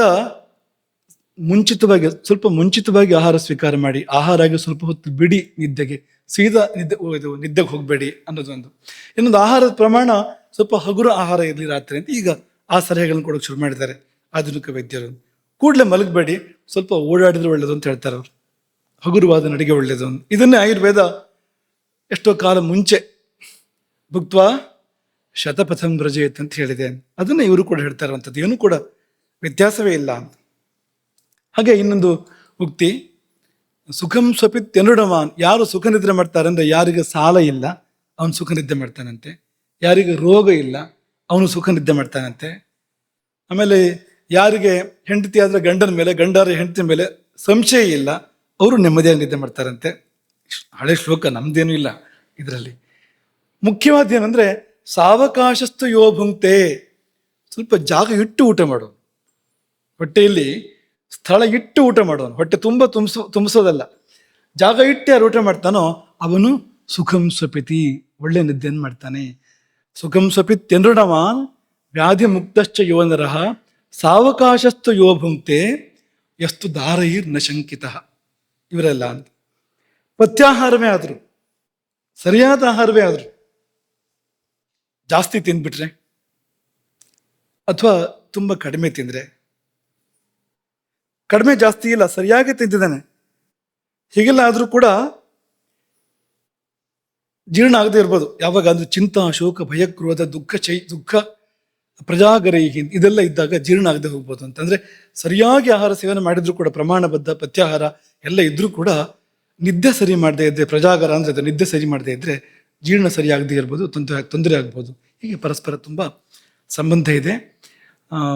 ಆಹಾರ ವ್ಯತ್ಯಾಸ ಆದಾಗ ವಾತ ವ್ಯತ್ಯಾಸ ಆಗುತ್ತೆ, ವಾತ ವ್ಯತ್ಯಾಸ ಆದ್ರೆ ನಿದ್ದೆ ಹೋಗುತ್ತೆ, ವಾತ ನಿದ್ದೆ ವೈರಿ ಅಂತ. ಇನ್ನೊಂದು ಸಂಗತಿ ನಿಮ್ಗೆ ಹೇಳಬೇಕು, ಆಹಾರದಲ್ಲಿ ಕೂಡ ಜಾಗ್ರತೆ ಮಾಡಬೇಕು. ಆಹಾರದಲ್ಲಿ ಈಗ ವಾತೋದ್ರೇಕ ಮಾಡುವಂಥ ಆಹಾರಗಳನ್ನು ತುಂಬ ಸೇವನೆ ಮಾಡಿದರೆ ನಿದ್ದೆ ಹೋಗುತ್ತೆ. ಯಾವುದು ಉದಾಹರಣೆಗೆ ಅಂತಂದರೆ ಕಡಲೆ, ಚೆನ್ನಾಗಿ ಕಡಲೆ ತಿಂದರೆ, ಕಡಲೆಕಾಯಿ ಚೆನ್ನಾಗಿ ತಿಂದರೆ ತಿನ್ಬೇಕಾದ್ರೆ ಸುಖ ಆಗ್ಬೋದು, ಆದರೆ ಆಮೇಲೆ ನಿದ್ದೆಗೆ ತೊಂದರೆ ಆಗ್ಬೋದು. ಇನ್ನೂ ಏನೇನೋ ಮಾಡ್ಬೋದು ಅದು, ಆದರೆ ನಿದ್ದೆಗೆ ತೊಂದರೆ ಆಗ್ಬೋದು. ತೊಗರಿ, ಈ ಹೆಸರು ಮತ್ತು ತೊಗರಿ ಎಲ್ಲಿ ಹೆಸರು ಯಾವಾಗಲೂ ಒಳ್ಳೆಯದು, ಹೆಸರು ಬೇಳೆ ಬೆಳೆಸ್ಬೇಕು. ತೊಗರಿ ಬೇಳೆಗಿಂತ, ತೊಗರಿ ಬೇಳೆ ನಿಷಿದ್ಧ ವರ್ಜ್ಯ ಅಂತಲ್ಲ, ಆದರೆ ಜಾಸ್ತಿ ಬಳಕೆ ಮಾಡಿದರೆ ನಿದ್ದನ್ನು ಕಡಿಮೆ ಮಾಡುತ್ತೆ ಅದು, ಅಥವಾ ವಾತದ ಬೇರೆ ಬೇರೆ ಸಮಸ್ಯೆಗಳನ್ನು ಕೂಡ ತರ್ಬೋದು ಅದು ಅಂತ. ಅಲಸಂದಿ, ಬಟಾಣಿ, ಮೆಕ್ಕೆಜೋಳ, ರಾಗಿ, ಇನ್ನು ಪಾಶ್ಚಿಮಾತ್ಯ ತರಕಾರಿಗಳಲ್ಲಿ ಎಲೆಕೋಸು, ಹೂಕೋಸು, ಬ್ರೊಕೋಲಿ, ಆಲೂಗಡ್ಡೆ, ಬದನೆಕಾಯಿ, ಇನ್ನು ತಣ್ಣನೆಯ ಪಾನೀಯಗಳು. ಇದು ಕೃತ್ರಿಮ ಬುದ್ಧಿಮತ್ತೆ ಕೊಡುವಂಥದ್ದು ಇದು, ಅದು ಹೇಳ್ತಾ ಇದೆ ಇದನ್ನ. ತಣ್ಣನೆ ಪಾನೀಯಗಳು ಅಂದ್ರೆ ತಂಪು ಪೆಟ್ಟಿಗೆಯಲ್ಲಿ ಇಟ್ಟು ಹೊರತೆಗೆದ ಪಾನೀಯಗಳಿದೆಯಲ್ಲ ಅಂಥವು. ಐಸ್ ಕ್ರೀಮ್ ಎರಡನ್ನೂ ಕೋಪಗೊಳಿಸುತ್ತೆ ಅಂತ ಹೇಳ್ತಾರೆ. ಕಫವನ್ನೂ ಕೋಪಗೊಳಿಸುತ್ತೆ. ಅದು ಸ್ನಿಗ್ಧ ಮತ್ತು ಶೀತ, ಅಂದ್ರೆ ಸ್ನೇಹಾಂಶ ಇದೆ, ತುಂಬ ತಂಪು ಇದೆ, ಹಾಗಾಗಿ ಕಫವನ್ನು ಕೆರಳಿಸುತ್ತೆ. ಅದು ವಾತವನ್ನು ಕೆರಳಿಸುತ್ತೆ. ರೂಕ್ಷ ಅಂದ್ರೆ ತೀಕ್ಷ್ಣ ಮತ್ತು ಶೀತ, ಅದು ತುಂಬ ತೀಕ್ಷ್ಣವೂ ಹೌದು, ಶೀತವೂ ಹೌದು ಅಂತ. ಮತ್ತೆ ಇನ್ನೊಂದು, ಎಷ್ಟು ಜನರಿಗೆ ಬೇಜಾರಾಗುತ್ತೋ ಅಂತ ಹೇಳಿದ್ರೆ ಗೊತ್ತಿಲ್ಲ, ಕಾಫಿ ಮತ್ತು ಚಹಾ ಅಂತ ನಿದ್ದೆಗೆ ಪ್ರಧಾನವಾದ ವೈರಿಗಳು ಅಂತ, ಕಾಫಿ ಮತ್ತು ಚಹಾ ಅಂತ.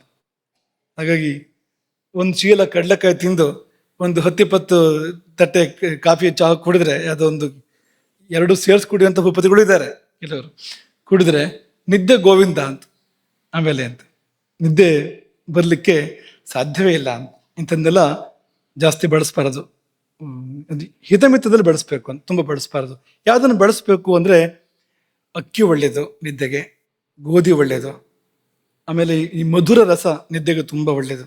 ಸಿಹಿ ಇದೆಯಲ್ಲ ನಿದ್ದೆಗೆ ಜಾಸ್ತಿ ಒಳ್ಳೆ ಆಳವಾದ ನಿದ್ದೆಯನ್ನು ಕೊಡುವಂಥದ್ದು. ಭೋಜನಂ ಮಧುರಂ ಸ್ನಿಗ್ಧಂ, ಕ್ಷೀರ, ಹಾಲು ಒಳ್ಳೆಯದು, ಕಬ್ಬಿನಿಂದ ಬಂದಿರುವಂಥದ್ದೆಲ್ಲ ಒಳ್ಳೆಯದು. ಐಕ್ಷವ ಸಂಸ್ಕೃತಿ, ಚಿಕಿತ್ಸೆಗೂ ಬಳಸ್ತಾರೆ, ನಿದ್ದೆಹೀನತೆ ಚಿಕಿತ್ಸೆಗೂ ಇದೆಲ್ಲ ಬಳಸ್ತಾರೆ. ದ್ರಾಕ್ಷಿ ಒಳ್ಳೆಯದು, ಸೀತಾ, ಕಲ್ಸಕ್ರೆ, ಇಂಥದ್ನೆಲ್ಲ ರಾತ್ರಿ ಬಳಸ್ಬೋದು ಅಂತ. ಯಾವಾಗ ಅಂದರೆ ನಿದ್ದೆ ಕಡಿಮೆ ಆದಾಗ ಚಿಕಿತ್ಸಾ ರೂಪದಲ್ಲಿ ಬಳಸ್ಬೋದು. ಅಲ್ಲದಿದ್ರೂ ಒಟ್ಟು ಆಹಾರದಲ್ಲಿ ತುಂಬ ಇದ್ದಾಗ ನಿದ್ದೆಗೆ ಅನುಕೂಲ ಆಗುತ್ತೆ. ಅಭ್ಯಂಗದಲ್ಲಿ ಉತ್ಸಾಹನ ಅಥವಾ ಉದ್ವರ್ತನ ಅಂತ ಹೇಳ್ತಾರಲ್ಲ, ಅದನ್ನು ಮಾಡುವಂಥದ್ದು. ಮೈ ತಿಕ್ಕುವಂಥದ್ದು ಇದೆಯಲ್ಲ ಅದು. ಮೊಸರು ರಾತ್ರಿ ಎಲ್ಲ ಬಳಸುವಂಥದ್ದು, ಆದರೆ ಕೆಡಿಸ್ಕೊಂಡ್ರೆ ಕಥೆ ಬೇರೆ ಆಗ್ಬೋದು ವ್ಯವಸ್ಥೆಯನ್ನು ರಾತ್ರಿ ಎಲ್ಲ. ಇಂಥದ್ದೆಲ್ಲ ಜಿಡ್ಡಿನ ಅಂಶ ಇರುವಂಥದ್ದು, ಇದೆಲ್ಲ ಏನು ಮಾಡುತ್ತೆ ಅಂದರೆ ನಿದ್ದೆಗೆ ಅನುಕೂಲ ಮಾಡಿಕೊಡುತ್ತೆ. ಶಾಲ್ಯನ್ನ, ಸದತಿ, ಕ್ಷೀರ ಇದೆಲ್ಲ ನಿದ್ದೆಗೆ ಅನುಕೂಲ ಮಾಡಿಕೊಡುತ್ತೆ. ಒಂದು ನಿದ್ದೆಗೇನು, ನಿದ್ದೆ ಕಡಿಮೆ ಆದ್ರೆ ಏನೇನಾಗುತ್ತೆ ಅನ್ನೋದನ್ನ ಒಬ್ರು ಈ ರೀತಿಯಲ್ಲಿ ನಿರೂಪಣೆ ಮಾಡಿದ್ದಾರೆ ನೋಡಿ. ನಮ್ಮ ಮಧ್ಯ ಇರುವಂತವ್ರೆ, ನೀವು ನೋಡಿದ್ರೆ ಸಾಕು ಅದನ್ನ. ಯಾವ ರೀತಿಯಲ್ಲಿ ಕಾಲರಾತ್ರಿ ಹೊರಗೆ ಬರ್ತಾಳೆ ಅಂತ. ಕಿರಿಕಿರಿ, ಮಾನಸಿಕ ಒತ್ತಡ, ಮೆದುಳಿನ ಮಂಜು, ಏಕಾಗ್ರತೆ ಕೊರತೆ, ನೆನಪಿನ ಶಕ್ತಿ ಹೋಗ್ಬಿಡುತ್ತೆ ನಿದ್ದೆ ಕಡಿಮೆ ಆದಾಗ, ದೀರ್ಘಕಾಲದ ಆಯಾಸ, ಪ್ರತಿಕ್ರಿಯೆಗೆ ಸಮಯ ವಿಳಂಬ, ಒಂದು ಉತ್ತರ ಕೊಡಬೇಕಾದ್ರೆ ವಿಳಂಬ ಆಗುವಂಥದ್ದು, ರೋಗ ನಿರೋಧಕ ಶಕ್ತಿ ದುರ್ಬಲ ಆಗುವಂಥದ್ದು, ಇದನ್ನೆಲ್ಲ ಹೇಳಿದೆ ಅಂತ. ಸಹನೆ ಹೋಗುತ್ತೆ ನಿದ್ದೆ ಕಡಿಮೆ ಆದ್ರೆ, ಮುಖ್ಯವಾಗಿ ಕೋಪ ಜಾಸ್ತಿ ಆಗುತ್ತೆ, ಸಹನೆ ಹೋಗುತ್ತೆ. ಒಂದು 2-3 ಪ್ರಯೋಗಗಳನ್ನ ಹೇಳಿ ಪೂರ್ತಿ ಮಾಡ್ತಾ ಇದ್ದೇವೆ. ರಾಂಡಿ ಗಾರ್ಡ್ನರ್ ಅಂತ ಒಬ್ರು 1963-64 ಪ್ರಯೋಗ ಮಾಡಿದ್ರು. ನಿದ್ರೆ ಮಾಡದೆ ವಿಶ್ವದಾಖಲೆ ನಿರ್ಮಾಣ ಮಾಡಿದ್ರು. ಆ ಸಮಯದಲ್ಲಿ ಅವರಲ್ಲಿ ಅನೇಕ ಅವ್ಯವಸ್ಥೆಗಳು ಕಂಡು ಬಂದವು. ಇದೇ ಎಲ್ಲ ಏಕಾಗ್ರತೆ ಕೊರತೆ, ಸ್ಮರಣ ಶಕ್ತಿ ನಾಶ, ಮನೋಭಾವ ಬದಲಾವಣೆ, ಭ್ರಮೆ, ಬುದ್ಧಿ ಅಸ್ತವ್ಯಸ್ತ ಆಗೋದು, ಇದೆಲ್ಲ ಕಂಡು ಬಂತು ಆ ಸಮಯದಲ್ಲಿ. ನಿದ್ದೆ ಕಡಿಮೆ ಆದರೂ ಹೆಚ್ಚಾದರೂ ತೊಂದರೆ ಅನ್ನೋದಕ್ಕೆ 2025ರಲ್ಲಿ ಜೊರೋ ಸೈನ್ಸ್ ಪತ್ರಿಕೆಯಲ್ಲಿ ಪ್ರಕಟವಾದ ಒಂದು ವರದಿ, ವಿಶ್ಲೇಷಣೆ. ಅದು 7 ಗಂಟೆಗಿಂತ ಕಡಿಮೆ ನಿದ್ದೆ ಮಾಡಿದ್ರೆ ಸಾವಿನ ಪ್ರಮಾಣ 14% ಜಾಸ್ತಿ ಅಂತ. 7 ಗಂಟೆಗಿಂತ ಅಥವಾ 6-7 ಗಂಟೆಗಿಂತ ಹದ ನಿದ್ದೆಗಿಂತ ಕಡಿಮೆ ಮಾಡಿದ್ರೆ, ನಿದ್ದೆ ಪ್ರಮಾಣ ಕಡಿಮೆ ಆದ್ರೆ ಮರಣದ ಅಪಾಯ 14% ಜಾಸ್ತಿ. ಜಾಸ್ತಿ ನಿದ್ದೆ ಮಾಡಿದ್ರೆ 9 ಗಂಟೆಗಿಂತ ಜಾಸ್ತಿ ನಿದ್ದೆ ಮಾಡೋರಿಗೆ 34% ಮರಣದ ಸಾಧ್ಯತೆ ಜಾಸ್ತಿ. ನಿದ್ದೆ ಜಾಸ್ತಿ ಆದ್ರೆ ಹೆಚ್ಚಿಗೆ ತೊಂದರೆ ಇದೆ ಅಂತ. ಹಾಗೆ ಈ ಫೇಟಲ್ ಫೆಮಿಲಿಯಲ್ ಇನ್ಸಾಮ್ನಿಯಾ ಅಂತ ಹೇಳ್ತಾರೆ, ನಿದ್ರಾಹೀನತೆಯ ಒಂದು ಬಗೆ ಅದು. ಅದು ಎಷ್ಟರ ಮಟ್ಟಿಗೆ ತೊಂದರೆ ಕೊಡುತ್ತೆ ಅನ್ನೋದನ್ನ ವಿವರಣೆ ಕೊಡುವಾಗ ಈ ನರಮಂಡಲದ ಮೇಲೆ ನಿಯಂತ್ರಣ ಹೋಗುವಂಥದ್ದು, ಭ್ರಮೆ, ಸ್ಮರಣ ಶಕ್ತಿ ಕುಸಿತ, ಇದೆಲ್ಲ ಅಲ್ಲೂ ಕೂಡ ಹೇಳಿದ್ದಾರೆ. ಕೊನೆಯಲ್ಲಿ ಮರಣ ಬರುತ್ತೆ ಈ ಕಾಯಿಲೆಯಲ್ಲಿ ಅಂತ, ಸಾವಲ್ಲಿ ಮುಕ್ತಾಯ ಆಗುತ್ತೆ ಅಂತ.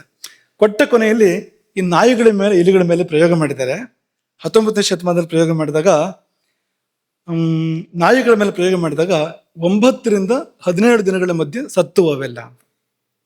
ಅವು ನಿದ್ದೆ ಮಾಡದಂತೆ ಮಾಡಿದಾಗ, ನಾಯಿಗಳು ನಿದ್ದೆ ಮಾಡದೆ ಹೋದಂತೆ ಮಾಡಿದಾಗ ಪಾಪ 9 ದಿನದಿಂದ 17 ದಿನದ ಮಧ್ಯದಲ್ಲಿ ಎಲ್ಲ ನಾಯಿಗಳು ಮರಣವನ್ನು ಅಪ್ಪಿದವು. ಇಲಿಗಳ ಮೇಲೆ ಮಾಡಿದಾಗ 2 ವಾರದಿಂದ 4 ವಾರದ ಮಧ್ಯದಲ್ಲಿ, ಅಂದ್ರೆ 15 ದಿವಸದಿಂದ 1 ತಿಂಗಳ ಮಧ್ಯದಲ್ಲಿ ಸತ್ತವು ಅವೆಲ್ಲ.